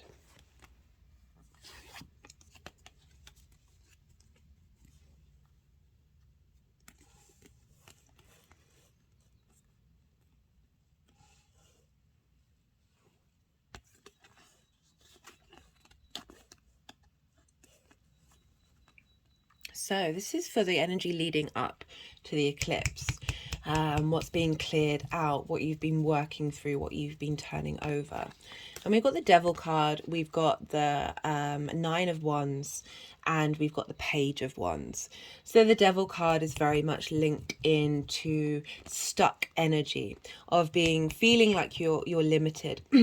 It's linked into trauma and addiction. There's power there, there's strength there, but it's almost that it's their tests that come up to keep you safe. This trauma responses that we have that keep you just in that box of not being able to really appreciate the beauty and wonder that is you as the human being. But you can see here that the chains around these two figures are loose around their necks. They are able to remove them, but it takes a lot of work to get to that space and be able to break free of these trauma responses. The energy that I've got in my body is really intense. My hands are just going over my throat chakra. Again, we're dealing with the house of communication, that there has been some powerful energy blocking your ability to communicate and understand the truth of your own voice, of your own soul. And we've got, following that, we've got the Nine of Swords. And this is anxiety, this is frustration, this is blocked communication anxiety, because you tend to be worrying about things that you have no control over. I often see we all worry, we all go through that, we all have that space of feeling judged, or worrying about situations, or of judging self or your own response mechanisms, the things you do on a regular basis that have been blocking you, that have that sort of stagnant energy. But the devil, everything in moderation, including moderation, and it is the Capricorn card. It is about long-term legacy. We need the shadow in order to have the light. There's a lot of beauty and power in the void space. But this, with it coming with the Nine of Swords, it's perhaps you've been worrying. What was I going to say about worries? So yes, we all worry. They allow space for that. But then it's like, well, what is that energy doing? What is that energy doing to help move you forward, to help you integrate and understand worrying about something, rather than being compassionate and understanding that a lot of our response mechanisms are based on trauma, that we don't need to feel shame. We don't need to feel that sense of feeling judged, that sense of worry, of self-flagellation. It gets us nowhere. It's a limiting belief structure in and of itself, and that just feeds into the cycle of going back to habits that may not have served us. We've got the Page of Wands crowning this energy. So you've been working through this, you've been cultivating this, you've been understanding this. And the Page of Wands is a very useful energy. It's fire. So we're dealing with Aries here of passion and creativity. And there's wanting to go on a new adventure. So you're moving past this space, and there's this desire to look at things in a different light. This is heralding in new passions, new drives, new motivations, a new sense of taking action. There's a very useful energy. It's very sort of revitalizing, and it's just heralding in again, with that passion that we can get of linked into the devil that motivates us, those response mechanisms. With the page, it's like, no, we're starting anew again, we're starting afresh, and we're going on a new adventure. There's a lot of curiosity with the Page of Wands. So I feel perhaps with that page, you've been using that curiosity to explore those traumas, explore your own anxiety, and work through that, and take the time to help transform that energy. And we've got another 9, and we've got the King of Pentacles. This is for the energy of the eclipse. So we've got 2 9s. We've got that 9 of Swords, very heavy energy, anxiety driven, and we've got the 9 of Cups. But the King of Pentacles, this is about long-term stability. What's coming through, and with the 9 of Cups, for me, this is the wish fulfillment card. But more importantly, this is embodying in every area of your life on an emotional level, as if every area of your life the wish has been fulfilled. And the more that we enter that space, regardless of what's actually going on, it's not about being delusional. It's not about stopping taking action to make changes, but hold that space as if it's already all happened. That deep sense of gratitude in your body to be alive. That this energy is coming through, this transformation, this realizing that we are here in this physical form, and your soul is integrating to give you a sense of stability. The King of Pentacles is very different from the devil energy. So the devil is also Capricorn, which is an earth energy, and we've got the King of Pentacles here, which is different. There's a different type of authority here with the devil and the King of Pentacles. The King of Pentacles is able to bring things into fruition, into the 3D world. It's linked into the cycles of there's There's I know what I'm doing. I've got authority in how I command myself in the physical world. And we're dealing with communities and communication, so bringing in through this release and wakening up of the strength of the power of your voice and in the way that you communicate, and communicating a sense of abundance, like really being able to believe that we are these truly magical divine beings, that you are then drawing in people and communities that you want to be a part of, and the actions that you're taking on a day-to-day basis is a sort of self-fulfilling prophecy of being in this wish fulfillment energy. It is then leading to sort of long-term physical wish fulfillment moving forward. I love that contrast between the two nines. We've had a lot of doubles coming up. We've got another king and we've got temperance. And so the King of Wands, so this is how the energy is moving forward. This is that longevity and that strength in the 3D realm. Is you are now you've gone from the page to the king. I love this shift between the eclipse, like a real leveling up there. And so the king's really sure of themselves in their passion, in their creativity, of the sense of adventure in the life that they're having, and their way that they're communicating, they're expressing that passion with a sense of authority. And really that sense of movement, that sense of engagement with yourself and the people around you, and being able to embody that. Again, we've got that connection to your first house of how you embody things. That embodiment is turning into a real sort of generator of energy, of that fire energy. And we got the Temperance card, which is alchemy. This is magic. This is having understood all the parts of who you are, all the purifying, clarifying, harnessing the best parts of who you are, bringing them all together in order to create magic. If you look here, the water is going upright into the cup. It's going against the laws of known physics. And so this is really highlighting this shift and change between that devil energy that may have been controlling in a way that is blocking that magic, those habits, those traumas that you've faced, both on an individual level and a soul level, that we are here to transmute and change, because what's coming is real strength. There's a lot of clarity, there's a lot of authority and understanding of your own worth, and your own ability to communicate this magic that you have within you.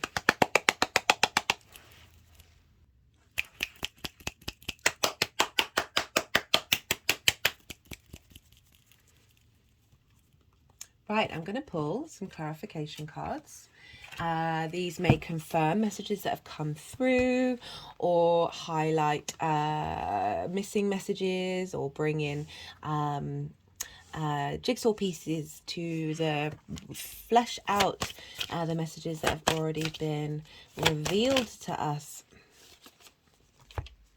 Power, understanding reality, understanding the truth of who you are, understanding the magic of who you are, the fact that you are able to go against the grain, the Temperance, go against those laws of physics, that reality is in fact very different to what we are told it is, and really just be able through changing not only yourself but your local community through this energy, and have it transmit out into your actions and your deeds. Again, this is all being influenced by Mars in the house of work, health and routines, of being able to find a sense of abundance and joy in those areas, a real sense of fulfillment. And the 6th house is a difficult house for us to work with. Sometimes we shy away from hard work. It's quite hard because of this, really, that we can fall into self-sabotaging actions that mean that we aren't the adult in the room. It's often usually through neglect, in numerous ways. Our parents, no matter what they do, they're going to mess us up, and it can mean that we don't feel like we've got strong foundations, so we don't feel like we're worth putting the hard work in to. But definitely getting the energy that is shifting and changing for you, Aquarius, or at least elevating if you've already been working on it. Right, this is the numerology deck. Let's see what wants to come through. We've got change and spiritual partnership. So the spiritual partnership is just gone over my heart chakra. The way I always read this card, as I say in the introduction, I focus more on the inner work. This is spiritual partnership with yourself, but we're dealing with soul integration here. So it's spiritual partnership with every part of who you are on a multi-dimensional, multi-soul journey level, a real understanding of where you're at and how you've got there, and being able to harness the magic again, right? So temperance, you know, is not just harnessing all the pieces of who you are in terms of who you cognitively think you are in this incarnation, but all the incarnations that you've been in, whether that's conscious or unconscious, that power and magic is still there. We've got obstacles. Yeah, I mean, that's not too surprising.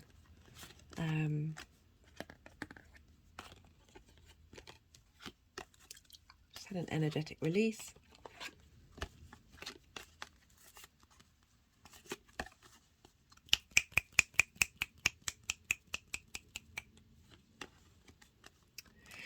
Yeah, one of the cards that came up, it was this one of loving everything, the good, the bad, and the ugly. Really changing your perspective and not shaming, not being losing sleepless nights, not resenting yourself, not keeping yourself awake because you've overanalyzing. You're like, oh, I did that thing, and now I feel terrible about it, and now I'm going to ruminate over it. Got code, puzzles, synchronicities, coincidences.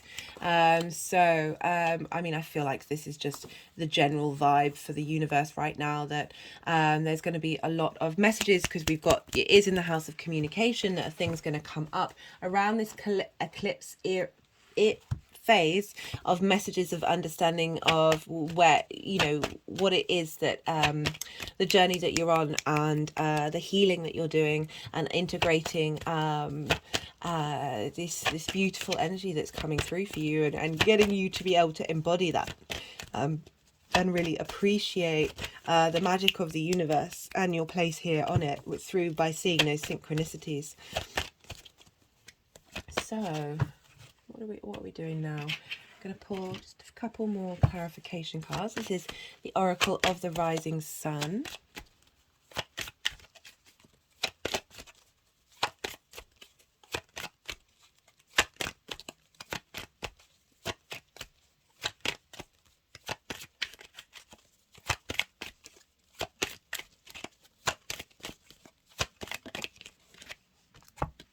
Inheritance. Well, you know, just went over. So on the back of these cards is the flower of life, and it just wanted to go there. Yeah, we're all working through cosmic inheritance right now. That's not wanting to go there. I'll put in the description box of this video all the crystals that came through for the collective reading.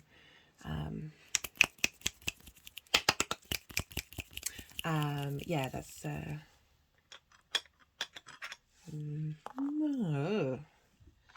was just and now over these cards here, which I've got here, which were from the collective reading. They're all stacked at the bottom, so their energy's feeding into the readings. And this piece of moldavite and the other two crystals, I can't remember what they're called, Danny Bright and Chrysocolla. Again, will all be in the description box. Actually, I need to put the moldavite. That's basically formed from meteorites. But to sort of hone in the point that we inherit not only wonderful things, but also difficult journeys, and we've been going through this labyrinth, and I feel like we're at least coming out of one level of the labyrinth, and entering a new portal and going through a different frequency. There will be other labyrinths, you know, I don't think it ever ends. And that's just the you know, the joy of the game of this universe. Yeah, but certainly okay, that's quite a few that's come through.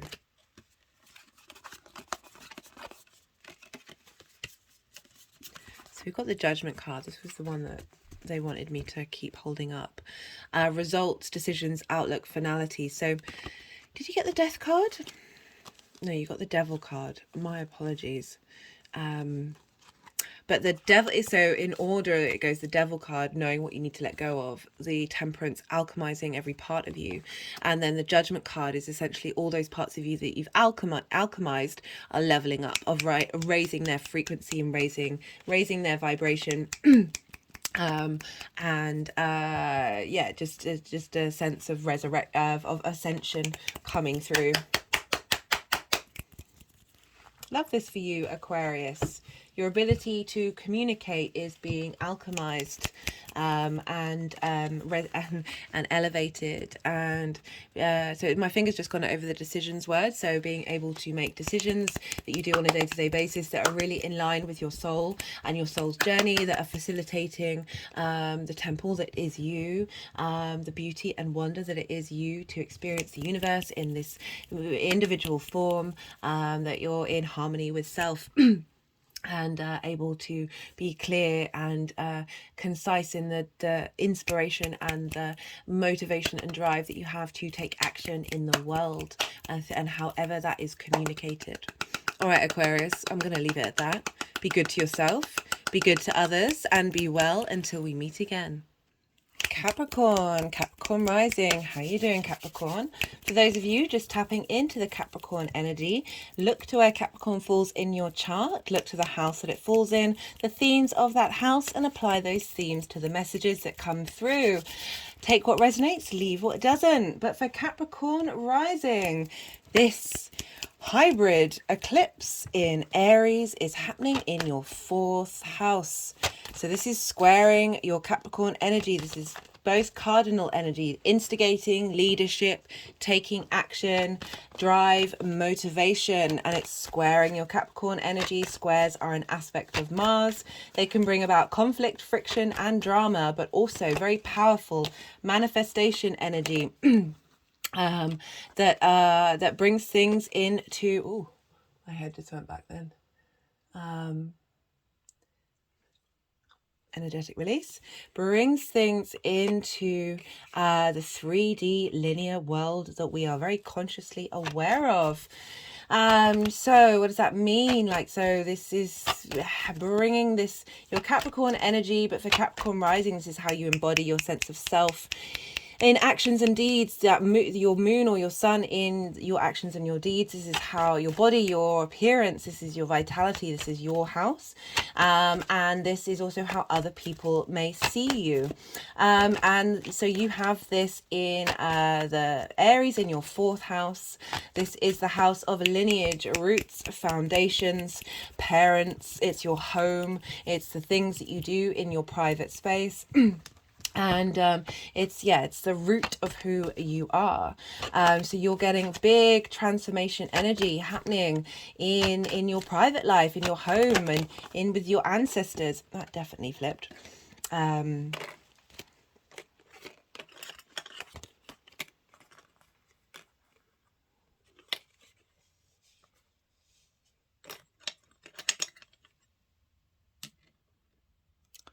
All the crystals will be in the description box. I talk more about them in the collective reading. Where was I? Yeah, so you've got this Aries new moon, this eclipse, this hybrid eclipse. It's a soul integration, soul leveling up, cosmic DNA transfer, but with that 4th house of your home, your roots, your ancestors. For us generally, just collectively, this is a big clearing of old karmic patterns, old soul contracts, but particularly linked into the 4th house is your ancestors, is your lineage. It's the roots that is getting cleared and supported and helping breaking those bonds that may have felt limiting. Getting support and wisdom come through from that area of your life. So you're getting sort of like double the energy of that 4th house coming through. That Shifts and changes in understanding of who you are in your private life, a radical new way of authority and autonomy, of being able to be the I am, that spark in your home, real strength there. We've had a lot of Aries energy come through for us all recently, really leveling up that ability to be the spiritual warrior. What is it that you're defending? What is it that's really important to you, that keeps you keeps you in that matters to you in the long term? Like there's and this is, you're able to then embody this with that square to the Capricorn energy of really being able to bring it into your actions and your deeds very quickly. However, because we're dealing with an eclipse, I do tend to say this is not the time to do a set intentions. I mean, it all depends on how you feel intuitively to you. But we're dealing with eclipses which mark big endings, culminations, endings, culminations, new beginnings, or ending, or new beginnings, culminations, endings. Like they hold that energy within all of them. But we are dealing with a new moon here, so it does kind of represent the beginning of a new start. The moon is going to be hiding the sun, so we're infusing our unconscious self, our intuitive divine spark of spirit into the conscious actions that we're taking. So we're kind of blocking off the very limiting part of who we are. Most of the actions that we take are from our unconscious space. And really helping infuse our soul's journey into our conscious mind during this time. So again, you're getting a lot of strength in your foundations and your roots of who you are. A real power up, big power up, and it's happening on an angular house. So angular houses are the 1st, 4th, 7th and 10th, and these tend to show up really loudly. They're the pivot points of our natal chart. They start new cycles in our journey of existence. And obviously the home is a very important part of who we are, but it's also about feeling at home internally. So the King of Cups just came up, and it's just gone, as well as the Four of Pentacles has just gone over my heart chakra, sort of confirming the idea of, it's not just about the physical home, it's about feeling safe and secure and solid in your foundations, on an emotional level, about what home means to you, what your foundations mean to you, how do you want to be in your private life.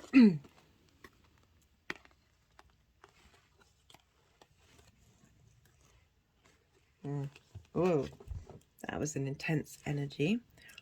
Ooh, energetic release then. What are they trying to do?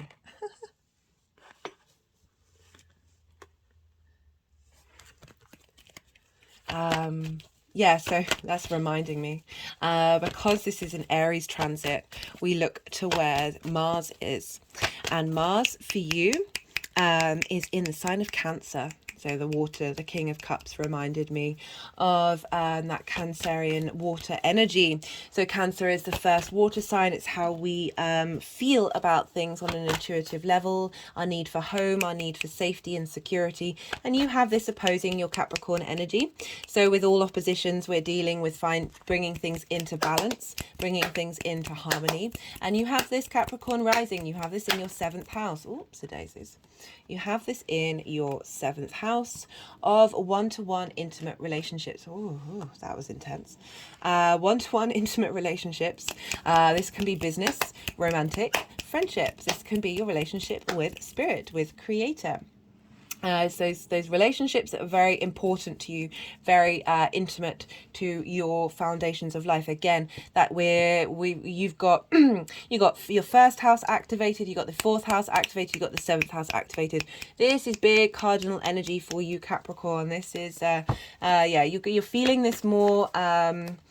Libra will feel this as well in the same way, and so because it's another cardinal energy that's guaranteed to sort of bring in that Mars cardinal and Aries cardinal.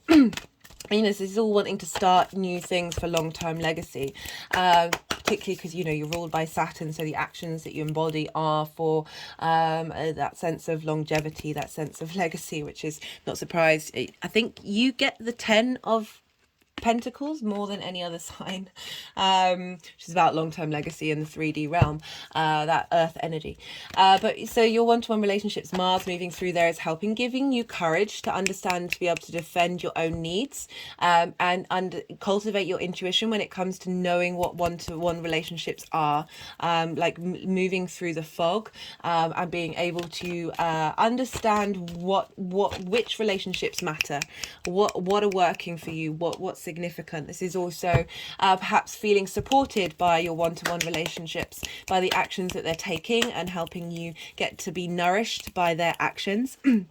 So yeah, again, that all that energy of that one-to-one relationships is feeding into your fourth house of your home, your roots, your foundations. So this getting on page with what motivates and drives you in terms of your one-to-one relationships based on your true intuition. I feel Mars moving through there is really helping us solidify and strengthen that intuition, and that is feeding into of who you are and how you feel rooted, and how you want to be in yourself, in your home, in that private part of who you are, and getting the support, like getting rid of those, transmuting those relationships that haven't worked, being able to defend and stand up for your needs and your power in those relationships without that worry of I just feel like there's a real clarity coming through, that the one-to-one relationships that you have are getting in alignment with your soul's journey. So great stuff. But yeah, this is going to probably show up a bit more, as I said, for you, all the Capricorn energy, all the cardinal energy. I love that we've got the High Priestess coming through when I was talking about that real strength of your intuition, going with the King of Cups and the Four of Pentacles, which is about stability, of really feeling very sure of your intuition and sure of what your soul wants. We've also got the Seven of Swords, so we'll see what wants to come through.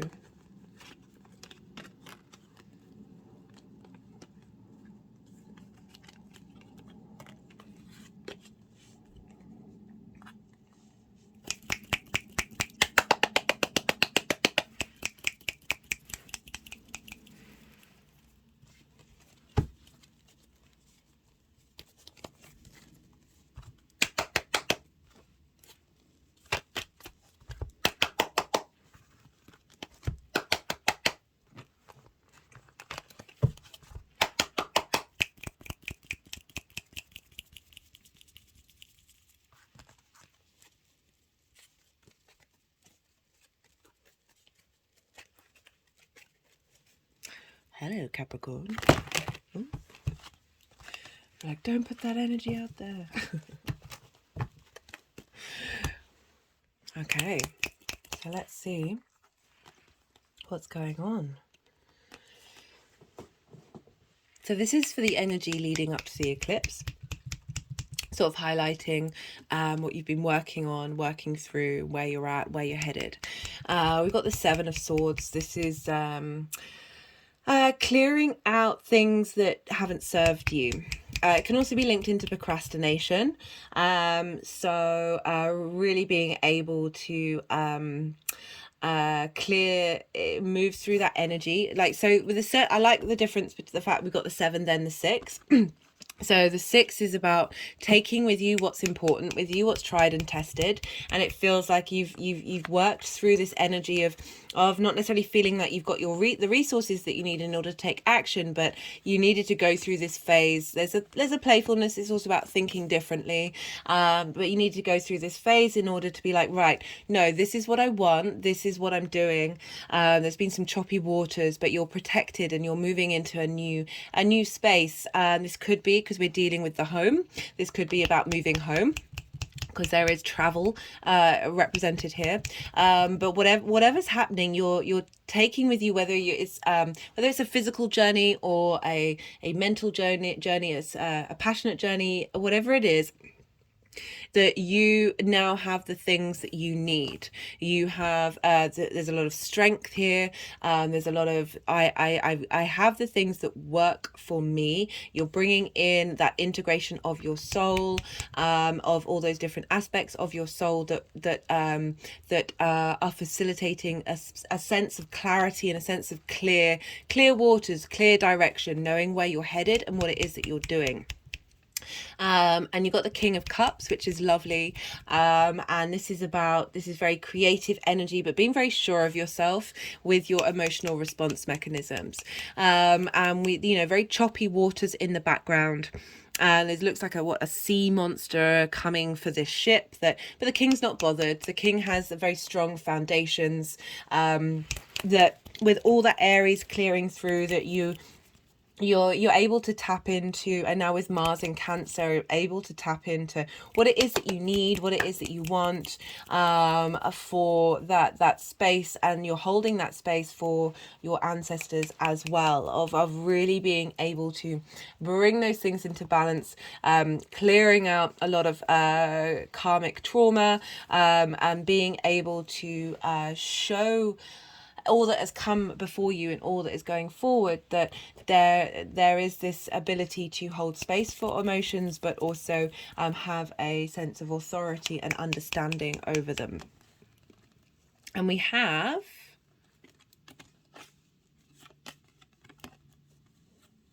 for the energy of the eclipse, so the Page of Swords looks backwards, that this is able to bring in, but it's moving forwards. So we're bringing in all those different timelines together.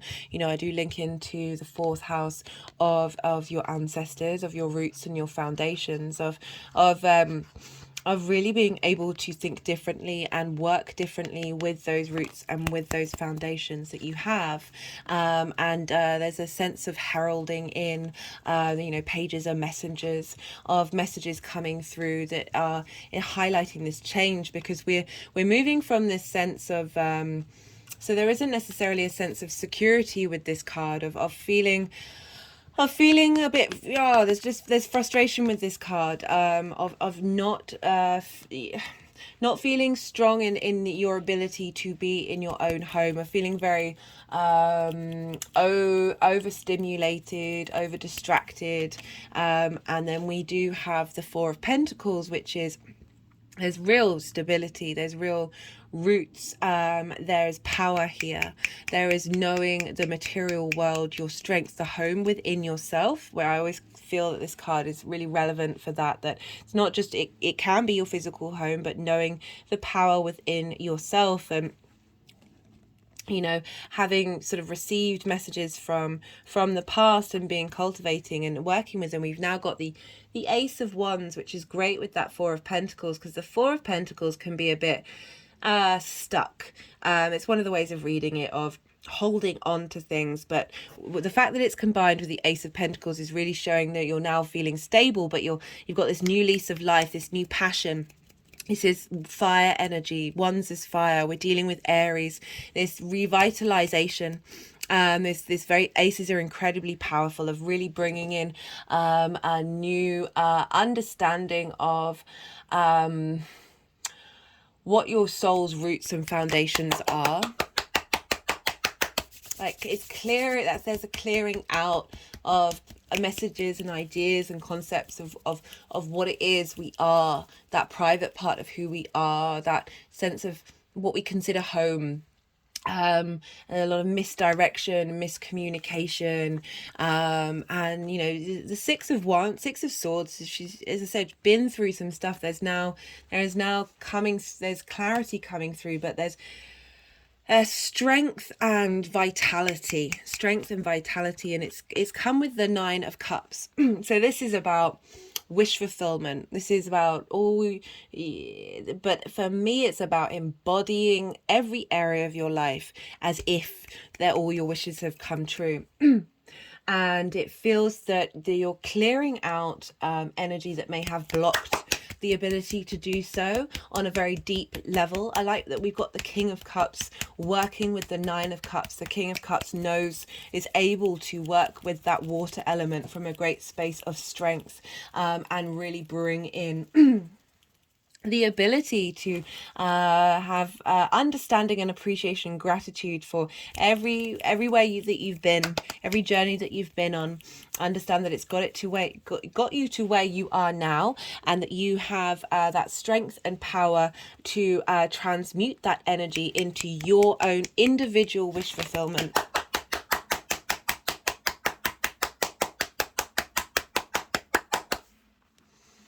Whoa.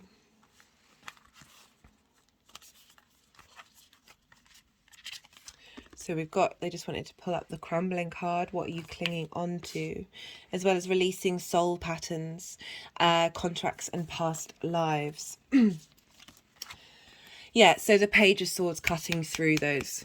You know, a very literal representation of what this eclipse is capable of doing, and then heralding in that new sense of stability and in your own individual self, clearing away the things that we've been holding on to, that those soul contracts that may have felt very restricting, but have actually got us to this place now that we're now able to consciously clear that through, be grateful for everything that we've experienced, and enter into a new space of passion, individual spark, manifest. Beautiful.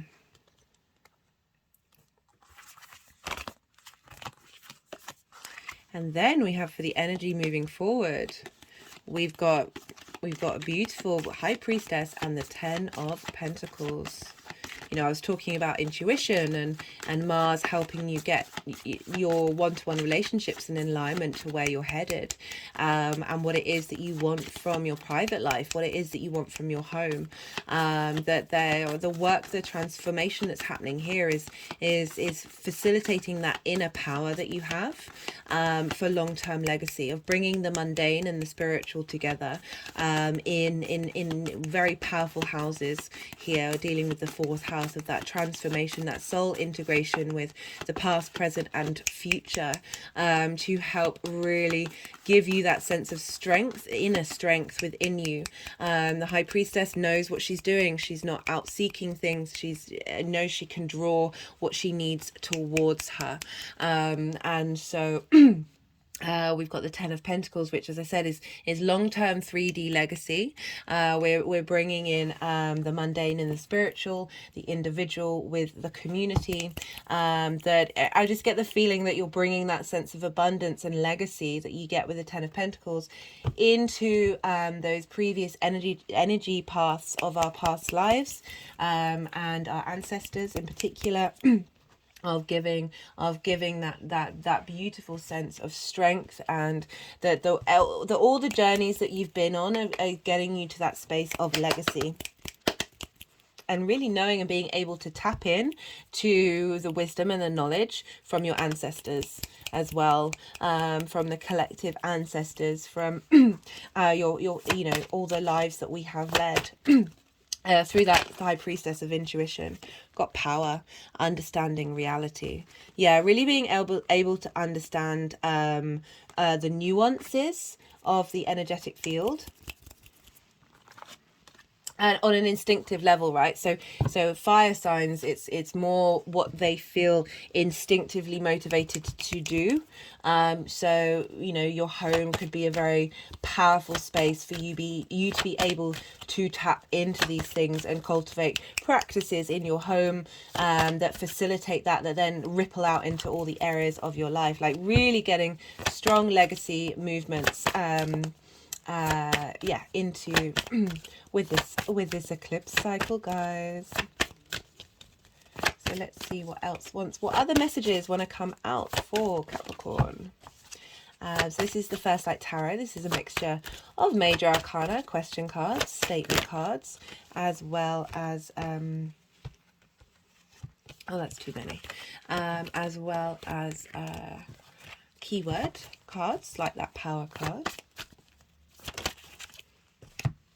Healing, service to others, you know, again, what I was saying about we're not just doing it for ourselves, we're doing it for everybody. And the gratitude that is felt. Let's do the numerology deck. What messages for Capricorn want to come through for this hybrid solar eclipse? Oh, I forgot to mention, yeah, so there's, or did I say already? There's a meteor shower that's happening on the 23rd at its peak, 23rd, 22nd and 23rd. So over the weekend. This is from the Lyran constellation, and the main star is Vega. I talk about these in more detail in the collective reading. If, I mean, as I said, it's all up to your intuition, like what intentions you set around this eclipse.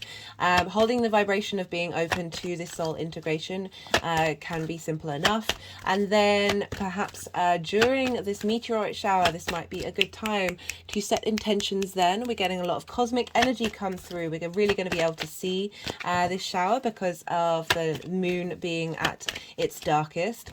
So again, that's infusing into that new moon, into that eclipse, that energy of galactic help and facilitation.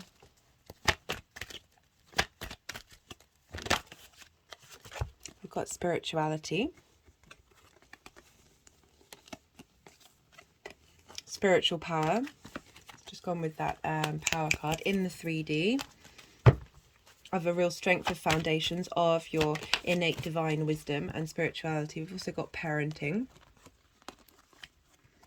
We have face a lot of trauma in the 4th house, even if we think we've worked through it.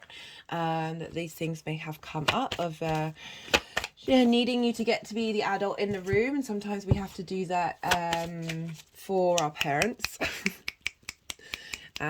For our ancestors, that the more that we tap into that energy, the more that we draw lines in the sand, the more that we're very sure, bringing in that King of Cups, the more the universe is like, right, okay, that's what they want, that's what they're working with. Let's give that over.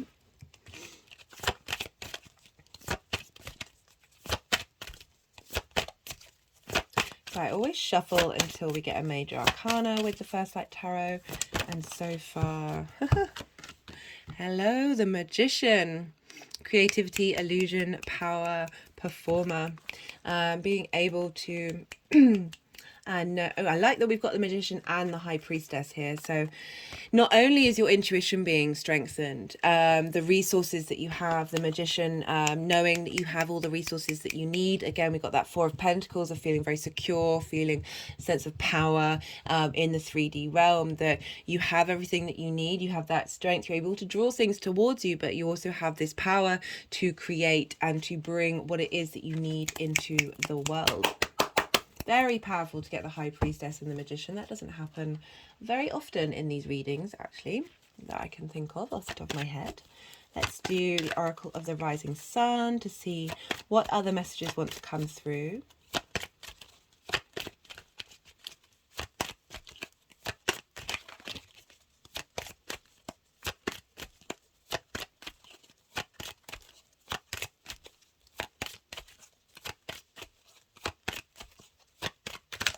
Oh,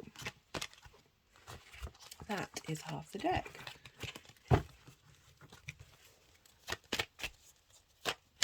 Messages for Capricorn for this hybrid eclipse.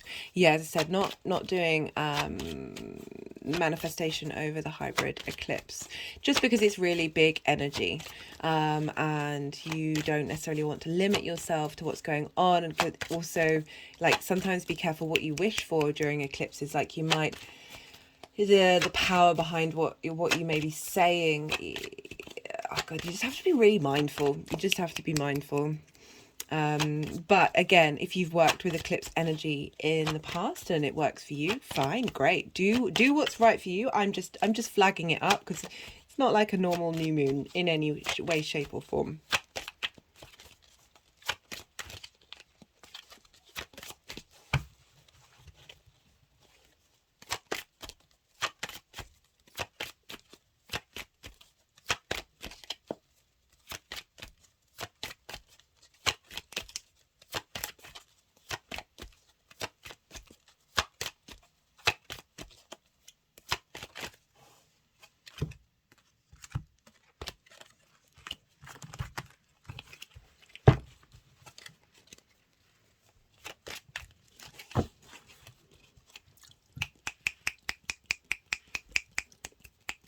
This is the Harmony card at the bottom of the deck.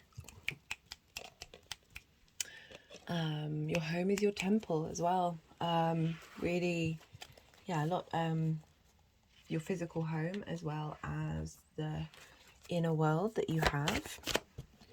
And really, that power is being harnessed and got vibration, positive action.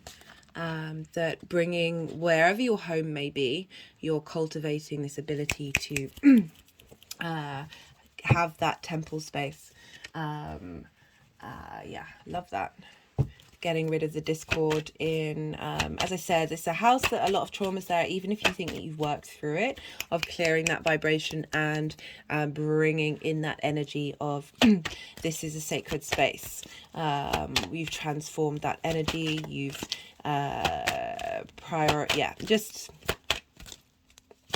a real shift in gear to your private life, where there's a lot more sense of honorification. I got environment and individuality. So with this transformation of your environment, our environment very much affects who we are.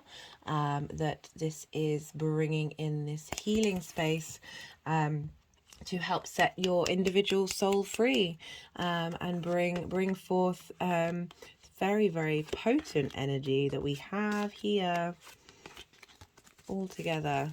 So just stacked the individuality, magician, high priestess, the power card. Where do you want to go? The 10 of Pentacles and the healing.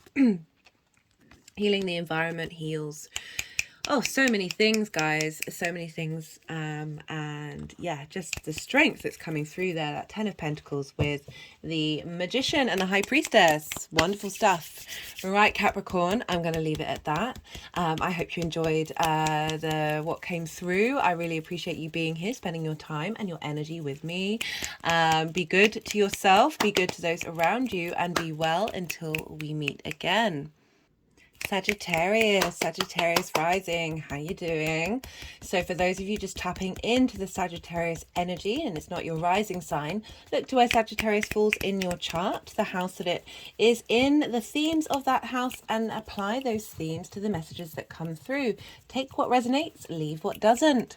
But for Sagittarius rising, this is happening in your 5th house. This is Aries energy, it's fire energy, so it's trining your Sagittarius energy. Trines are an aspect of Jupiter. Wanting to bring elevation, wisdom, coherence, sense of abundance, a sense of opportunities coming in. There's again that wisdom, that truth energy of Jupiter. And trines are a very free-flowing energy, sense of inspiration coming through. You're on the same team, you're sharing resources. So this is trining your 1st house or your Sagittarius energy. And this is really helping embody this 5th house energy, which for you, Sagittarius rising, is your house of creation energy. It's your spark of life. It's the thing that motivates you and brings you joy, the things that you take action on. Creative energy can be absolutely anything. It's also linked into children, fun, amusement, romance, dating. But all of these things stem from your creation energy. So I focus on of understanding how that's changing, and then that will ripple out into those other areas of your life. Again, so this is trining your 1st house of how you embody your sun or your moon in your actions and your deeds. Really bringing a sense of harmony between how you embody and connecting that to your spark of who you are, your soul's long-term journey manifest in this 3D realm that we're currently in this incarnation. That we are currently embodying. So like this, what does that mean, having this eclipse there? So this marks big endings, big culminations and new beginnings. So you can't really have a new beginning without an ending of something. So I feel like they hold the energy within all of them, but this is what's normally would be a new moon. And so this is a start of something, a fresh, a new beginning, an elevation of where we're at, of moving forward on a different dimension. creation. We're bringing in, as I said, our spark of spirit is connecting to our cosmic origins. So this is helping us tap into all the lives that we've led. Both in the 3D form, but more importantly in the cosmic form, and all the lives that we will lead, and bringing them into harmony right now in this time frame. Super supportive, and so again, that's really harnessing and clearing out any stuck blockages that you've had linked into your creation energy, into that what brings you joy. We've been doing a lot of work on that so far, and now this is really, like I say about that first new moon that we had, like we're in defrag mode, where we're clearing out a lot of all of those blockages in order to then get rebooted for this solar eclipse. I recommend not doing, well, traditionally they say it's best not to do sort of intentional work or magic during this time, because you're dealing with eclipse energy. It's big energy. This is showing up. This is sort of highlighting that, you know, sometimes we may, I feel with my manifestation that I try and not limit it. Like I allow the energies of that quantum field, the abundance energy of creation, to be able to sort of, they often sort of top trumps whatever I might be able to imagine. It's just this sense of knowing, this sense of understanding. So I've been saying in all the readings, like maybe during this time, hold space for this integration, hold space for this change, for this shift, and then allow what the universe wants to provide to come up. There will be a meteor shower happening on the it's happening around this time anyway. It happens every year, but it's going to be at its peak on the 22nd and 23rd of April. Oh goodness, time, just the word, like no concept of time right now. We are in this big shift energy of time, like bringing it all together. And so this is happening from the Lyra constellation, and the main star is Vega. And I talk about this a lot in the collective reading. I really recommend you check that out. It's the general themes of what's going on, and then with the knowledge of that understanding of what's come up, being able to apply it to the tarot that comes through now, and where that is in your chart. This is, we're going to see this meteor shower. It's going to be a lot more prominent because the moon is going to be dark. It's this very potent time of things cultivating. So it might be a good idea to, if you do want to set intentions, to do so during this meteor shower, to get the support from more galactic support coming in. Because we're dealing with Aries, we look to where Mars is, because what's going on with Mars is impacting what this eclipse may mean. So I already said, like, generally this is helping you integrate your soul, your higher self, into the spark of who you are, that creation energy, very powerful, potent life force energy that you have within you. And really being able to connect into the autonomy of your individual self in that way, and bring a new revitalization of joy into your existence. And Mars, so what's going on with Mars? Mars is for you in the 8th house. The 8th house in conjunct, so Cancer generally in conjunct Sagittarius energy, regardless of what house it falls in. And an in conjunct, traditionally you don't have things in common, but there's a real magic here of bringing different perspectives together to think of maverick ways of integration and understanding. And so that Cancer energy for you is in the 8th house, which is shared resources. This is the give and take between you and the outside world, as also between you and the universe.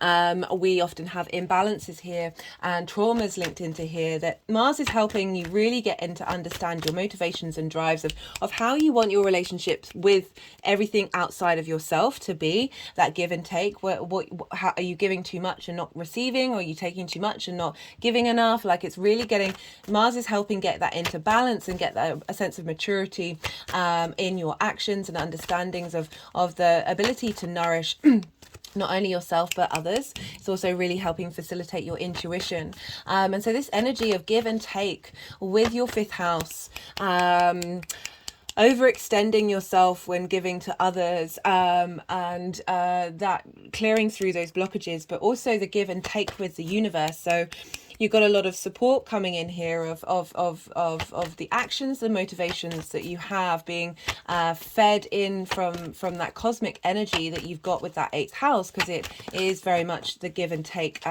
your relationship with the universe of oh, we got the King and Queen of Pentacles, of bringing that into your fifth house of your creation energy, of making sure that the understanding and wisdom of that soul transfer is bringing the give and take into balance, and really boosting the resources from the outside world coming in your way. So yeah, a lot of strength there, and particularly because the moon is in Aries and Mars is in Cancer, so they're in each other's signs, so they're really able to communicate about what it is that you want from the outside world, that give and take. It's also linked into inheritance, be it 3D inheritance or cosmic inheritance, and we're definitely dealing with cosmic inheritance during this time of really getting what it is that your soul signed up for during this time. There's been a sense of patience with our souls waiting to get to this point, and now this is the time where we're drawing that energy in. Eclipse energy can take a while to show up. This may be different for everybody, but I just want to let you know, bear that in mind, that this energetic shift may be very apparent at the time, or the result of this this gateway activation that we're going through. It says infinite potential and manifestation vortex on that card. These are all cards that came up in the collective reading, that we're really shifting gears here. We're really, and I love this for you, Sag, because this is really harnessing your innate power. And fire on fire, there's a real sense of burning down and transmuting that energy. You know, with forest fires, they help bring out new life. So this fire energy, this instinctive action that's happened, is, you know, that intuition that we're getting with Mars in Cancer, with the moon, is really, speaking of Mars, is really helping bring in new ways of you being able to connect with more authority about your instincts. So with fire signs, it tends to be like their intuition, their intuition comes from being in like that, inspired to take action. It's that instinctive response of what is moving you to take action, and that's really being harnessed and accentuated. And really bringing in the 3D and the 5D together, which is actually really being highlighted by these cards right now. So yeah, we've got earth energy, but we've also got angelic energy coming through here. So is there anything else that I wanted to say for this?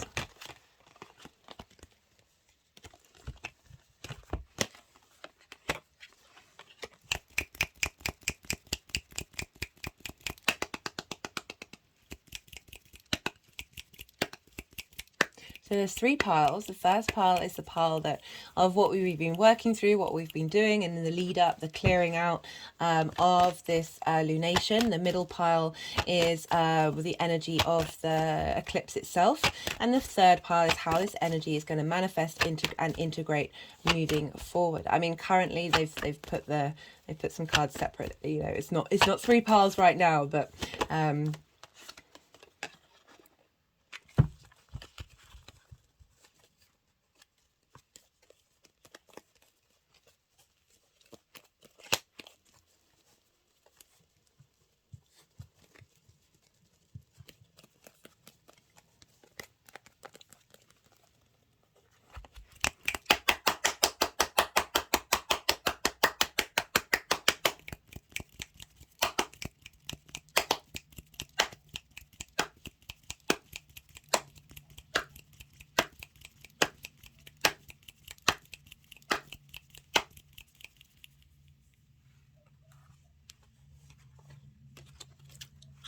had an energetic release.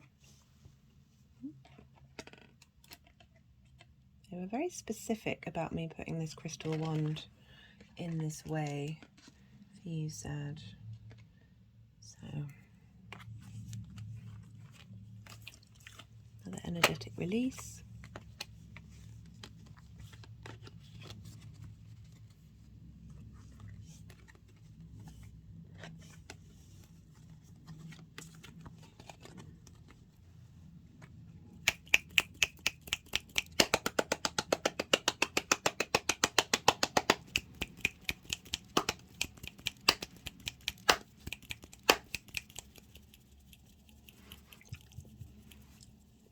energetic release.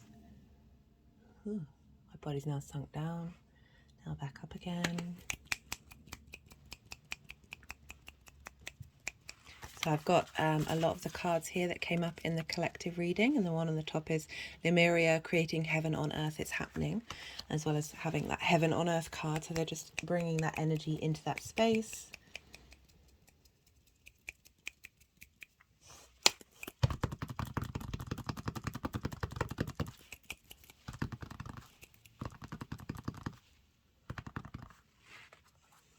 Okay.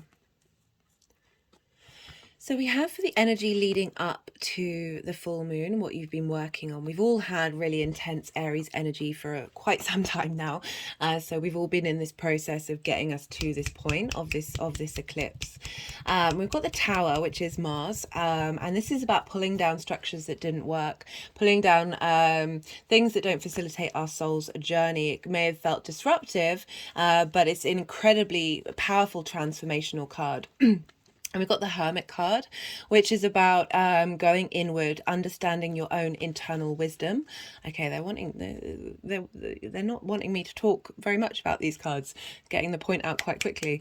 And then we've got the Four of Pentacles. So this is a sense of inner strength, inner security. My hand is sort of over my solar plexus right now. Strong energy coming off the back of that, and moving back into my solar plexus. So the solar plexus is about your motivations in the world, like the action that you take. It's your power base. My hand's gone to the back of my solar plexus and to the front. I often see the back as clearing out from the past, but also the support and wisdom of the ancestors and past lives. So we've got the Four of Pentacles. As I said, that's about strength, security, and knowing your worth, knowing your value, and being able to hold on to it. So often we give away our creation energy and it be depleted from others. You know, it is linked into romance and dating. That can just be a trauma response, or just feeling that we can't hold on to that spark. And give a sense of longevity to it.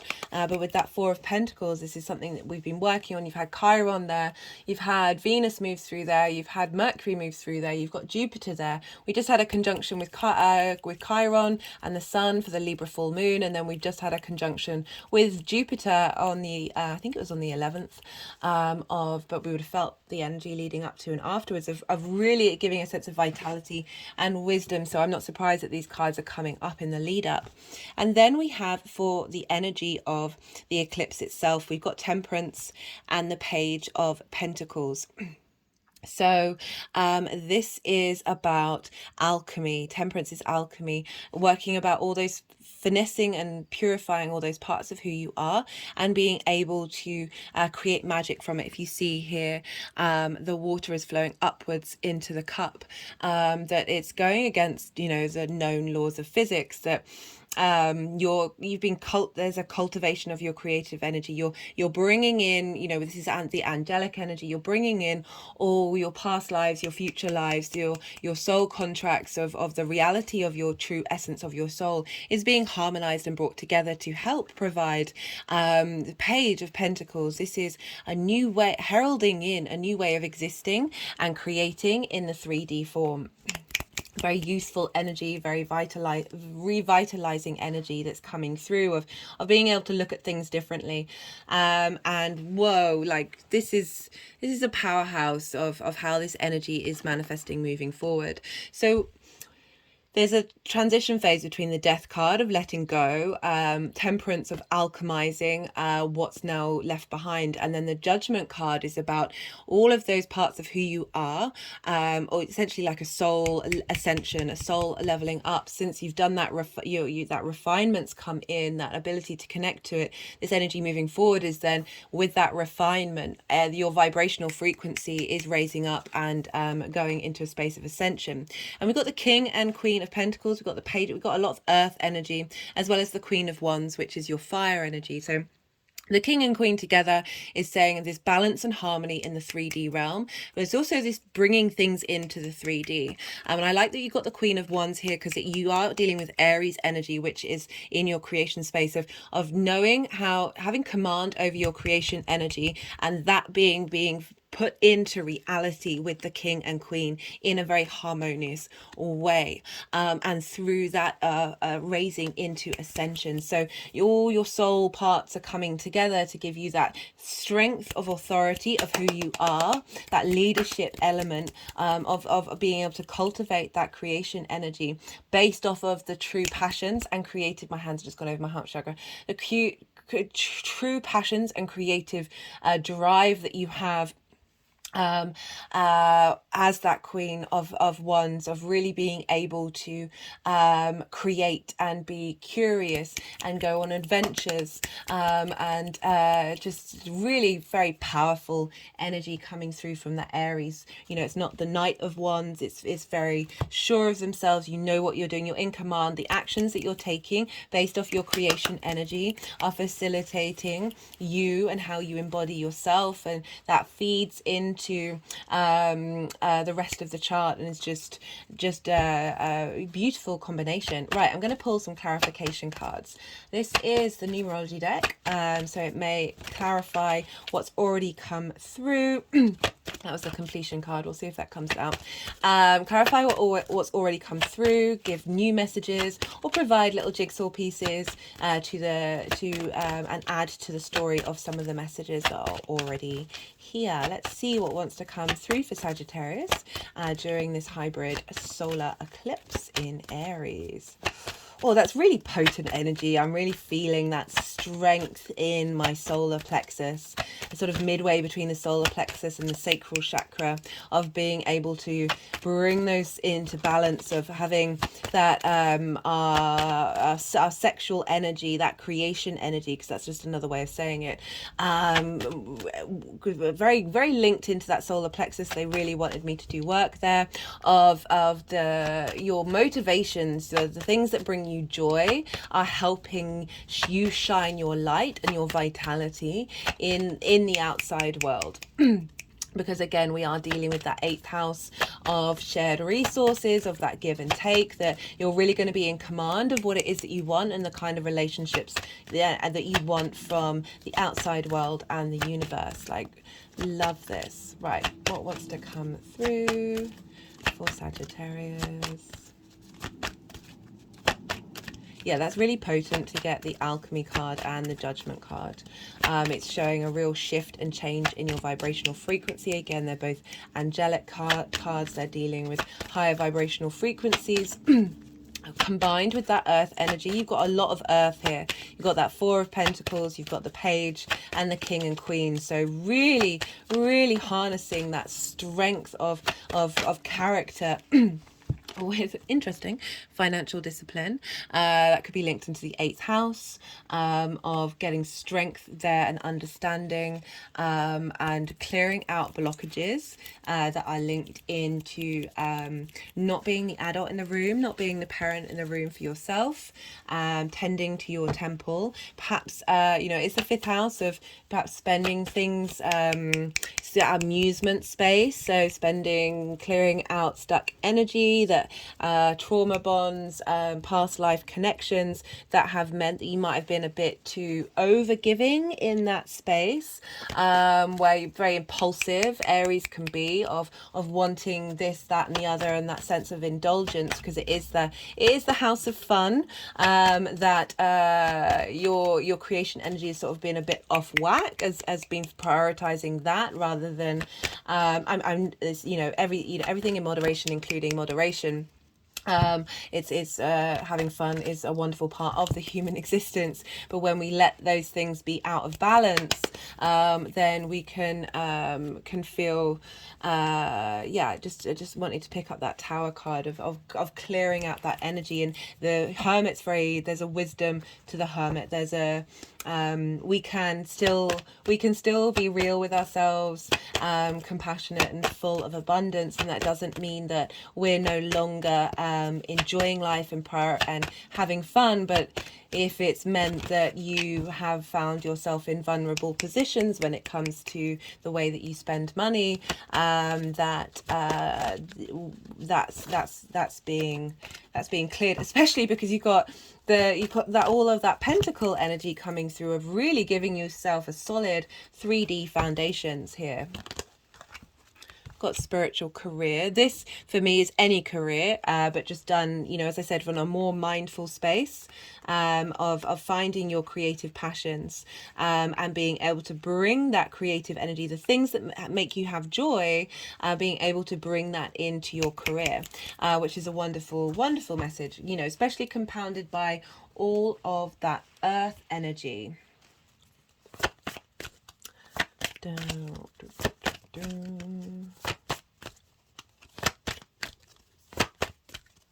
Right, this is the first light tarot. This is a mixture of major arcana, the Hierophant. So this is Taurian energy, and you have Taurus in your sixth house of work, health and routines.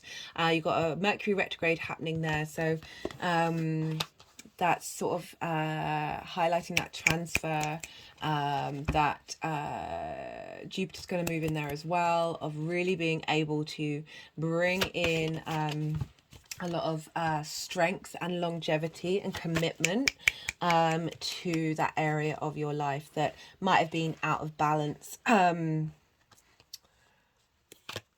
that fifth house.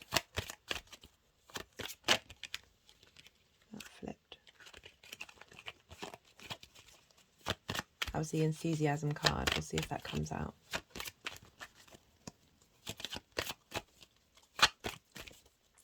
Yeah, Sag says you're ruled by Jupiter. Yeah, Jupiter's moving into Taurus, as I said. So giving more strength and a sense of routine to the energy that's coming through here. Because Jupiter is conjunct this lunation, so you're going to be really impacted on that, as well as the journey of Jupiter. Got endurance. I like that combination. So what's being seeded here is for the long term. Again, the Hierophant is very much linked into commitment, but there's wisdom there. There's a sense of knowing yourself. Now that you know that your creative energy, when that moves forward into Taurus, you're able to really bring that down. Bring that down into that area of your life. Where's the alchemy card? Just want to highlight, as that's such a beautiful energy, that this is for the standing the test of time. Standing the test of time. Love this for you guys.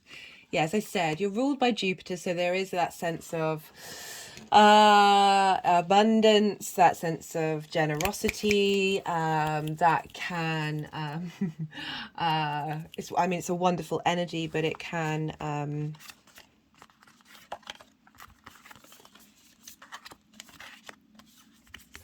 so this is the crumbling card, which for me is very much linked into that tower energy. What are you clinging onto? That some of that unintegrated Sagittarius energy can be overdoing it, basically. And this is unbound, releasing soul patterns, contracts, and past lives. I mean, we all have that energy within us, and in the same way that there are potentially more out of balance energies for all of the signs. Got Lemuria, creating heaven on earth. It's happening.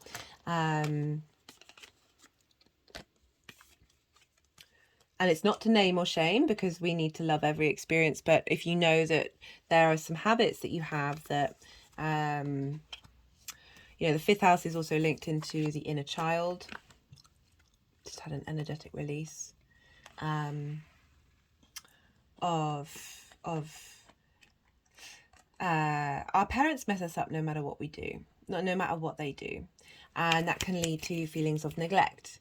And that is often where we have issues with certain things that come up in that area of the 5th house, because then we exaggerate and make big and prioritize that sort of treat mode. And yeah, really getting that sense of bringing some harmony to all of that, some wisdom and some understanding. This is about love of everything, unconditional love. This is the soul of the world, of helping heal and clear that childhood wound for us all collectively. Thanks, Sag, appreciate it. Right, let's see, is there any other final message, or is this it? I think this might be it, Sag. So be good to yourself, be good to those around you, and be well until we meet again. If any of this resonates, I said in the introduction, there are many ways that you can help pay it forward. On a personal note, I would love to hear from you. But as I said, be well out there, guys. Scorpio rising. How you doing, Scorpio? So for those of you just tapping into the Scorpio energy, look to where Scorpio falls in your chart and the house that it is in. Apply the themes of that house to the messages that are coming through. Take what resonates, leave what doesn't. I recommend for everybody checking out the collective reading. Some really beautiful messages came through, and just the more you understand the astro weather and the themes that are cropping up, the more you can work with the energy and be open to that vibration. But for Scorpio rising, this Aries new moon hybrid eclipse is happening in your 6th house. So like everybody, we've been having big Aries energy going on for a while now. We had Venus there, we had Mercury there, we've got Jupiter there for a while with Chiron, and the Sun is there as well.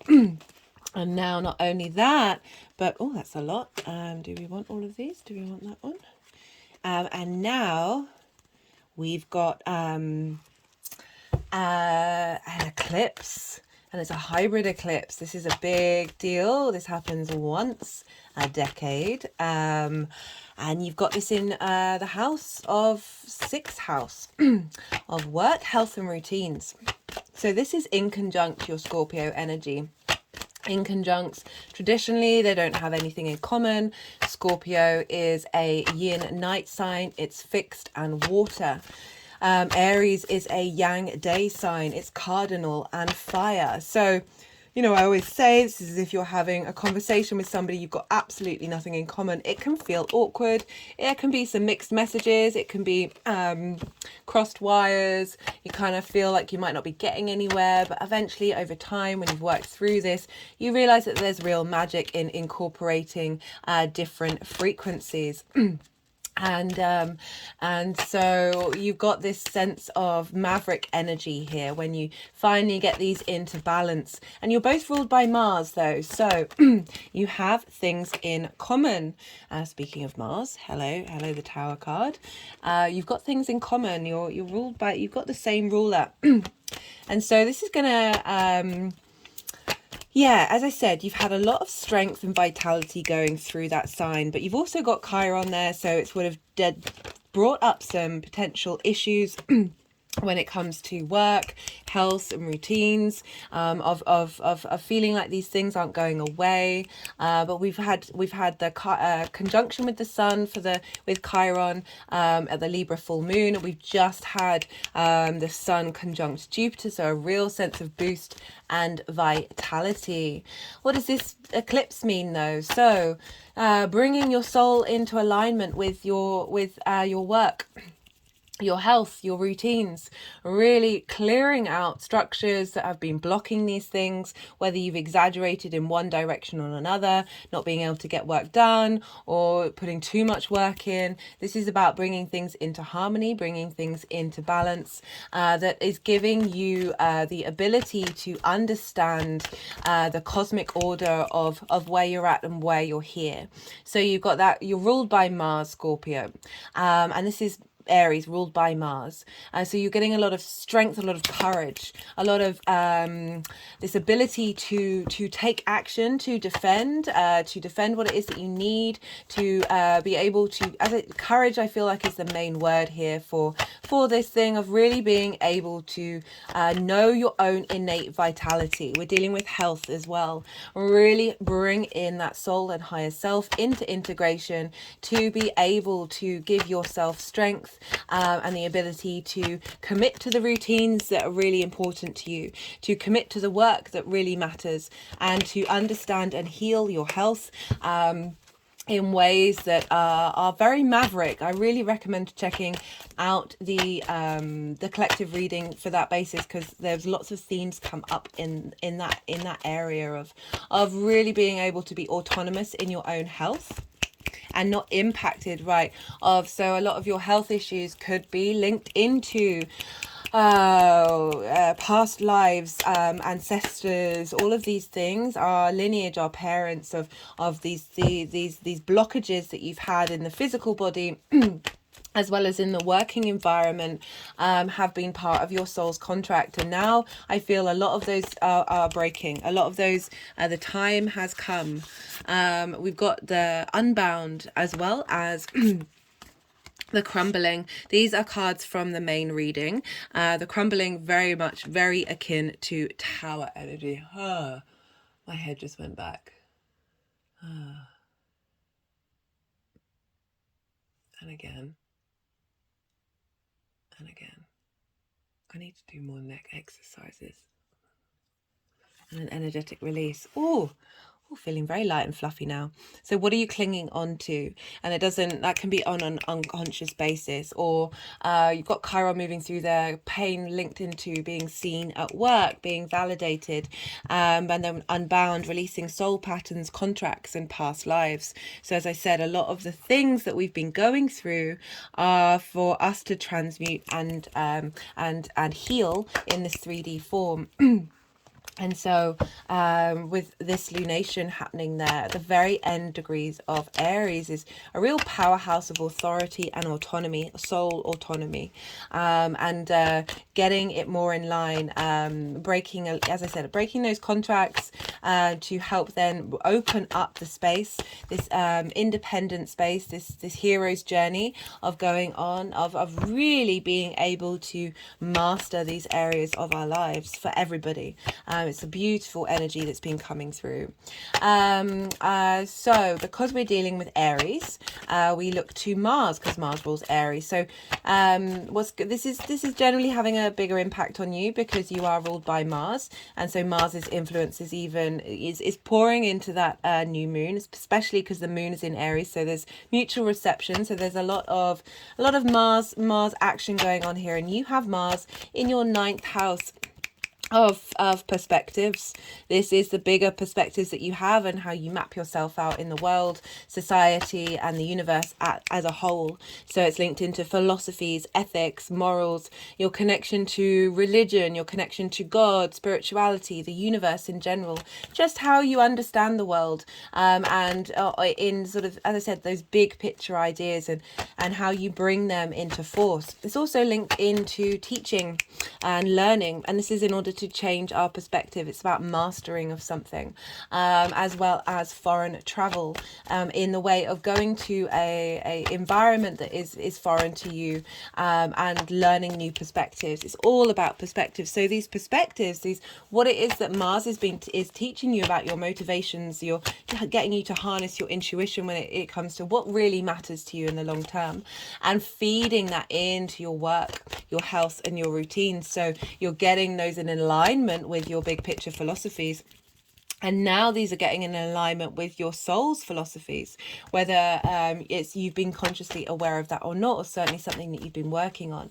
So again, you're getting a lot of, this is cardinal energy, this is starting things, instigating new cycles, really harnessing the intuition here, especially you just got the High Priestess as well. So doubling down on that intuition space of helping bring in this new energy of just this beautiful cosmic reboot, divine DNA upgrades. And just yeah, just the energy just feels incredibly fresh, incredibly important. The temple card came up in the collective reading, and this is you are a temple, and this is particularly relevant for the sixth house, I feel, because it's linked into health and work. And how do we bring that sort of that temple energy? Just had an energetic release. How do we bring that devotion into the things that we do, and maintain that sense of awe and wonder at who we are? So I recommend with eclipses, well, traditionally it's not recommended to do manifestation work or intention work during this time, because this is big energy. So the nodes are, where we're headed. It's the north node exaggerates things, and the south node purifies and draws things into a sense of clarification, that we've got a conjunction with the north node. So it's where you're headed. It's how you want to embody yourself. Is the direction that you're going in. And this is based on the relationship between the sun and the moon, and the two luminaries, the things that give us light and wisdom and understanding. And so that's why the nodes are really powerful. You often see around eclipses big events happening on the world stage, and big endings, big new beginnings and culminations.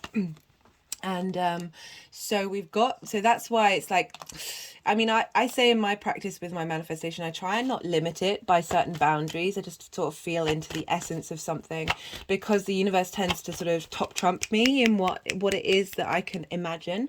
And that's certainly just my practice, but I feel like that's the kind of energy you want to hold during the eclipse, is just be open to this soul jump, open to this soul transformation, and then let the wonder, life is sometimes stranger than fiction, like the magic that is the universe is absolutely bonkers. And especially so with eclipses, that we don't necessarily want to limit the possibilities that are coming in, just more focus on the vibrational frequency. Speaking of eclipses, we've got the moon here. Oh, that's had me sink down, and now raise back up again. Oh, lovely. So there's also a meteor shower that's happening at its peak on the 22nd and 23rd of April, so at the weekend. And this is coming from the Lyra constellation, and the main star in that is Vega. And I talk about this loads in the collective reading, so do check it out. But again, we're getting more galactic energy come through and support from that space. And we're going to be able to see it a lot clearer, because the moon is going to be dark. So we're not going to be blinded by the moonlight. We're going to be able to see these meteor showers. So I recommend, if you do want to do it, this would be a really lovely time to set intentions, or having sat with the energy for a couple of days to see what's come up, and then apply that and put that into strong manifestation spaces. That would be a good thing to do.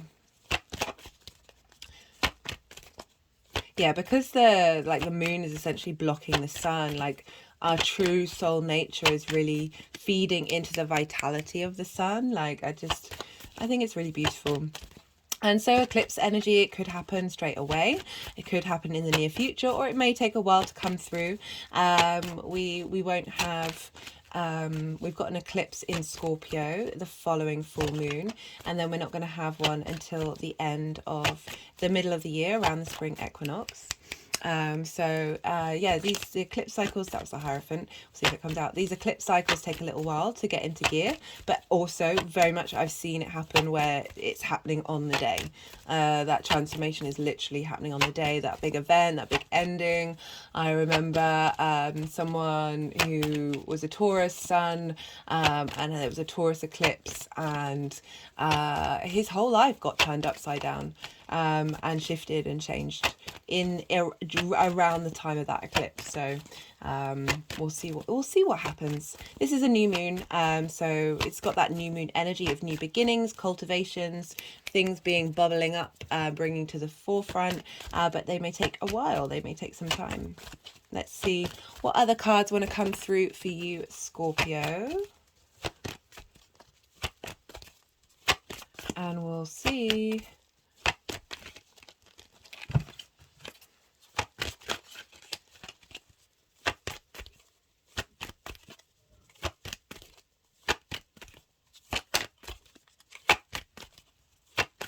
Yeah, so because this is an inconjunct, it just might feel a bit, to your Scorpio energy, it just might feel a bit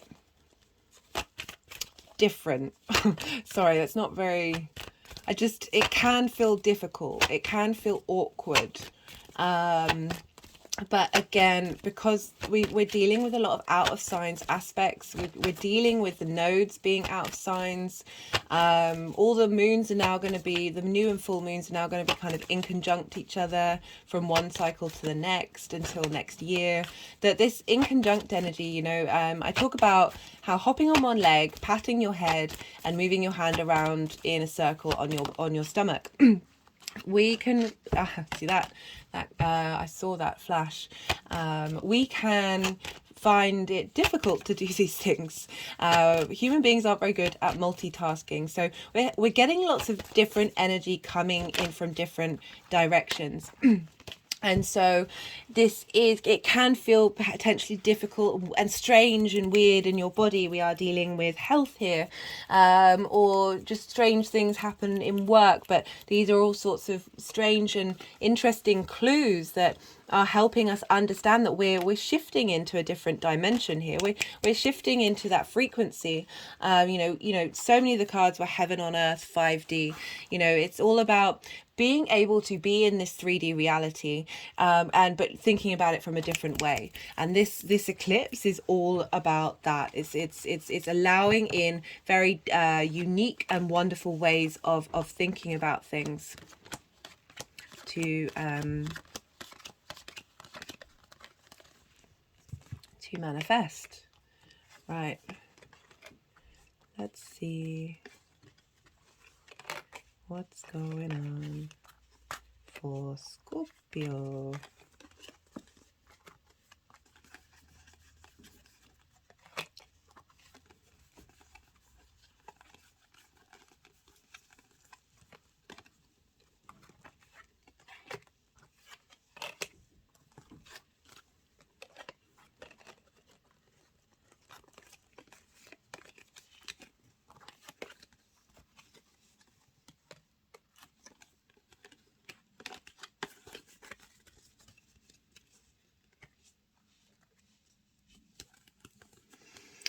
So we've got for the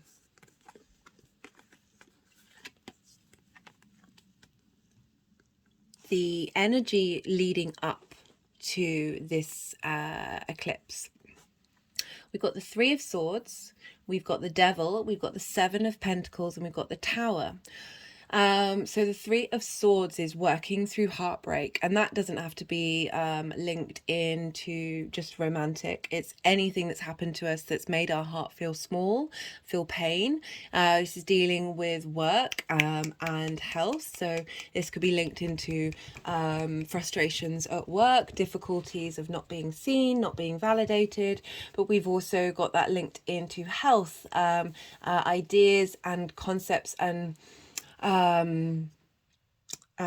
sorry, I'm struggling to get out words that I know that are really clear to say, of our hereditary ideas of that lineage, and how my face is just scrunching together right now, of how a lot of the health conditions that we have are based off of previous incarnations, previous our ancestral line, and it just this collective of those pains being transmuted into future incarnations that we're here to then release and let go of.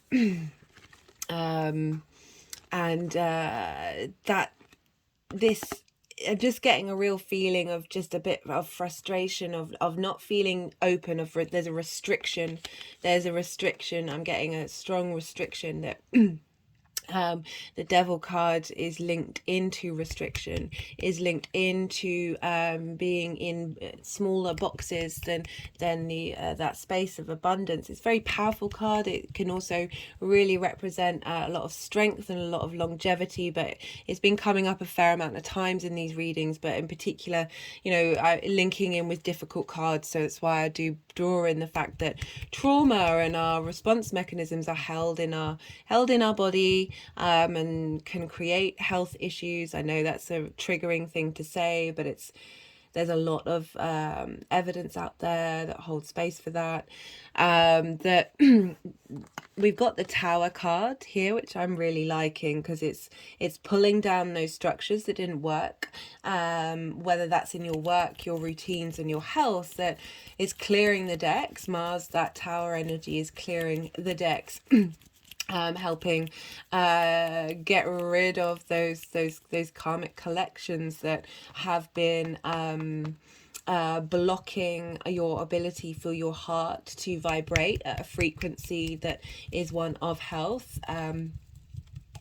You know, there's Bruce Lipton, is his, what is it? It's the, oh God, what's the phrase? Something about, you know, our environment affects our cells. And that you've been through a lot with that Three of Pentacles and the Devil card, of feeling oppressed, of feeling held down, restricted, that the Tower card is coming along and has been working through and breaking down those restrictions, breaking down those structures that may have felt important but aren't actually serving you. And you've got this Seven of Pentacles sort of crowning this energy, and this is about doing the work,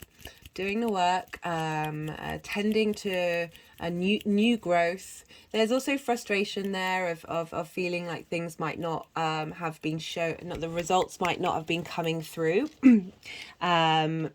With that, you know, you've got Chiron there. It's a difficult house, the 6th house, and we've got, so they're wanting me to move on, so obviously the message that came through wanted to come through. So we've got this is for the energy of the lunation itself, and we've got the 6 of Pentacles, the Hanged Man, the Moon, and the Ace of Swords. So this is you know, this is give and receive. It can, I often link it into Saturn, of being in receipt of something, of a figure that you put authority to, in that sort of teacher mode, maybe your higher self. That I like that this is coming up for you, Scorpio. You've been going through it. You've had the nodes in your sign and opposing your sign, and the nodes are still there. So this is a real hybrid eclipse, in not just in terms of the astronomy, but also in terms of the astrology. That this energy is connecting to the nodal cycle that you've just gone through. Like it's been, you know, I'm not surprised these have come up, because this is very much the space of clearing out, refinement of self, and this is about, you know, being supported. It follows the 5 of Pentacles, where you feel left out in the cold. This is now being supported, and being just, there's a lot of strength coming through with this. We've got the Hanged Man and the Moon. And the Hanged Man is about being in receipt of divine wisdom, of changing perspective, of being able to look at things in different ways, moving away from this 3 of Swords and the Devil energy of feeling very stuck and very restricted and very like, that heaviness with the Devil. That there's a, you know, this figure is upside down. There's a lightness here. There's a changing of perspectives. There's being in receipt of divine wisdom coming in from the Moon. That, you know, Mars is in Cancer, which is ruled by the Moon. So we've got a lot of strength between Mars and the Moon during this time. That this is about getting in touch with your creativity, with the magic, with that clearing out of, also clearing out of delusions as well, with that 3 of Swords and the Devil energy, because we are able to escape this space, and you're getting a lot of support come through to really help you get in touch with your intuition, the powerhouse that you have there, and the wisdom that comes through with that. And we've got the Ace of Swords. This is a new way of thinking. This is clarity. This is truth coming in.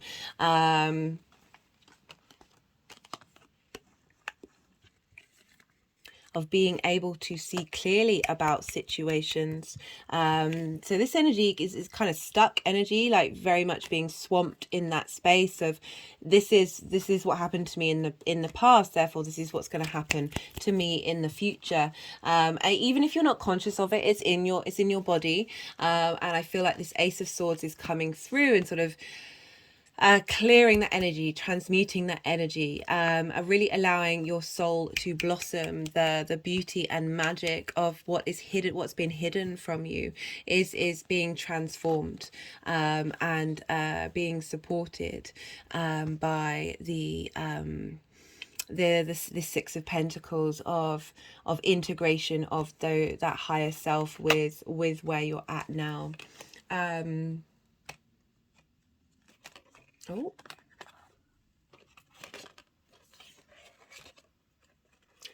I've left the vibration card that came up in one of the readings from the First Light Tarot. It wasn't intentional, I'd just forgotten it was there, but I feel like it's really important to go with the temple, because your body is a temple, and the vibrational frequency, I feel, is being shifted, you're going to be in receipt of a vibrational frequency that is in match with that soul, that unconscious space, that true essence of who you are, is because we've got some real strength coming through. So this is, how the energies are manifesting moving forward. The reason why I'm skipping on this is it links into this, is this is moving from survival mode into a place of commitment and authority and understanding your own divinity. You got the moon and the high priestess, so big intuition coming through. With fire energy, I always say, like, that energy is what you are motivated to take action in, but you've got Mars in Cancer and you've also Scorpio, so that's water, that's intuition, of really being able to draw towards you the things that you that match your soul's frequency. Because the Queen of Wands, that's fire energy, that's leveling up of that fire energy, of really being able to as I say, draw in for long-term stability and commitment, the true essence of what it is that you want from your work, what it is that you want from your health and your routines.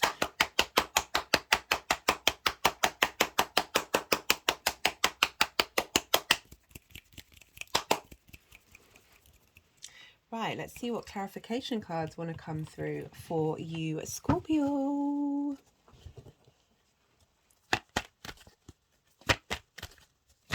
Yeah, there's a real sensitivity with the moon of, oh nice, domestic harmony. Domestic harmony in your temple of health. Domestic harmony in your work, your routines. Love that. Love that. Yeah, the shift in energy from the lead up to intuition. So we've got the moon, we've got the high priestess, and we've got intuition. Yeah, definitely. As I said, a lot of blockages. We're clearing out a lot of karmic clearing of blockages that have been getting in the way of us, our collective intuition. And this spark of life, this 29 degrees of Aries, is really helping us get into our individual power and autonomy when it comes to our intuition. My hand's just gone around the sacral chakra, our creative energy, the throat chakra, the solar plexus, the root chakra, crown, back to throat, back to third eye. Whoa, whoa. Whoa. Love it. And I like that that's coming with the Two of Pentacles, which, as I was saying, Hanged Man. So we've got a double card here: crossroads, transition, turning points, decisions. So really, really being able to tap into the wisdom that we receive, the divine wisdom that we receive from your intuition, and be able to harness that energy, that great power. I always talk about Odin, who hung himself from, was upside down. I have to be really careful with using that word. I was upside down on the tree of life, and changed his perspective. He was so in a lot of traditions, being upside down really helps change your energetic field. So changing those perspectives, we've got that Ace of Swords of really looking at something with more clarity and understanding, and on a unconscious or conscious level of that soul integration of helping bring in the magic of yourself that may have been blocked through various traumas and soul contracts that are linked into your 6th house. It's a very heavy house. It's a hard work. It's the house of, it can be called the house of bad spirit, the house of ill health. Like there's a lot of your ability to understand what moves you, what drives you. You know, Odin received the wisdom of the runes at the end of that, like really being able to perhaps find new unique ways of healing, new and unique ways of engaging with work that isn't draining, or, you know, you've got that domestic harmony that's coming in a very difficult house.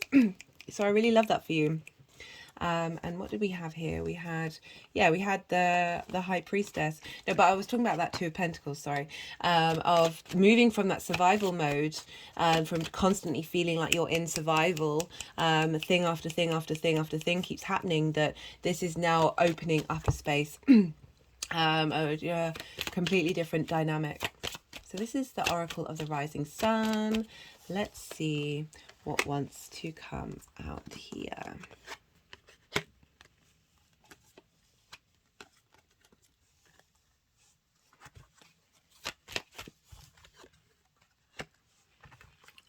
Had an energetic release.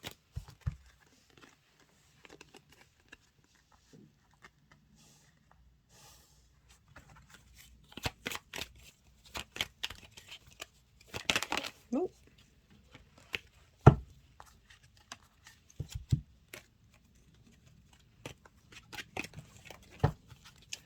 I did not want any of them. We'll see if they come out again.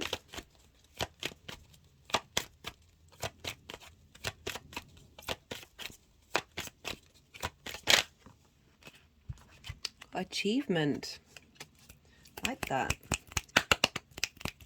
Pretty self-explanatory. Moving away from, what was it, the Three of Swords, the Devil card, to a space of feeling value and feeling your own inner achievement, not seeking that from the outside world or from your working environment, and being able to cultivate a sense of establishing those routines and health from a really balanced way. And the more that we get that 6th house in line, the more, like, it's, I always see it as like the adult in the room, that 6th house, and whether we want to be that. But the more that that's in line, that really helps balance out a lot of the rest of the chart, because especially if we're overworked and our health isn't very good, then that, you know, when we're in pain and when we're tired, it just utterly drains us. It leads to us seeking release in other ways, which is the devil energy coming through of addiction. So it's really liking this. What final messages want to come through? Oh, I want to do this one.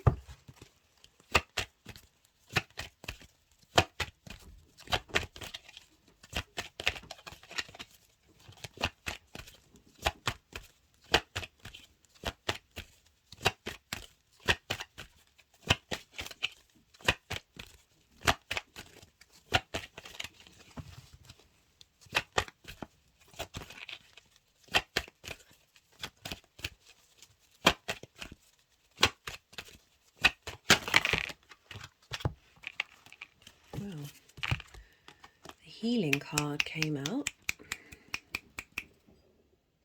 do you want to do?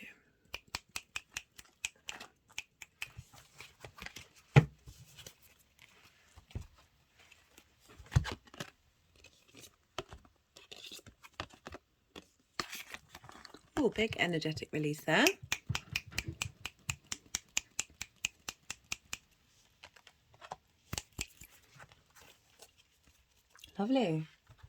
Lovely. Is this all I want to... Yeah, I kind of feel like this is final vibe, the final message. of deep healing and shifting that. As I said, you're welcoming in a new vibrational level that's really allowing the wisdom of your intuition to come through that may have been blocked. I love that domestic harmony card. Love that. Brilliant. Yeah. Right, Scorpio. They don't seem to want me to pick up another deck, so I think we're done. Be good to yourself. Be good to others. If anything resonated in this video, I said in the introduction, there are ways that you can pay it forward. I would love to hear from you on a personal light. But otherwise, be well until we meet again.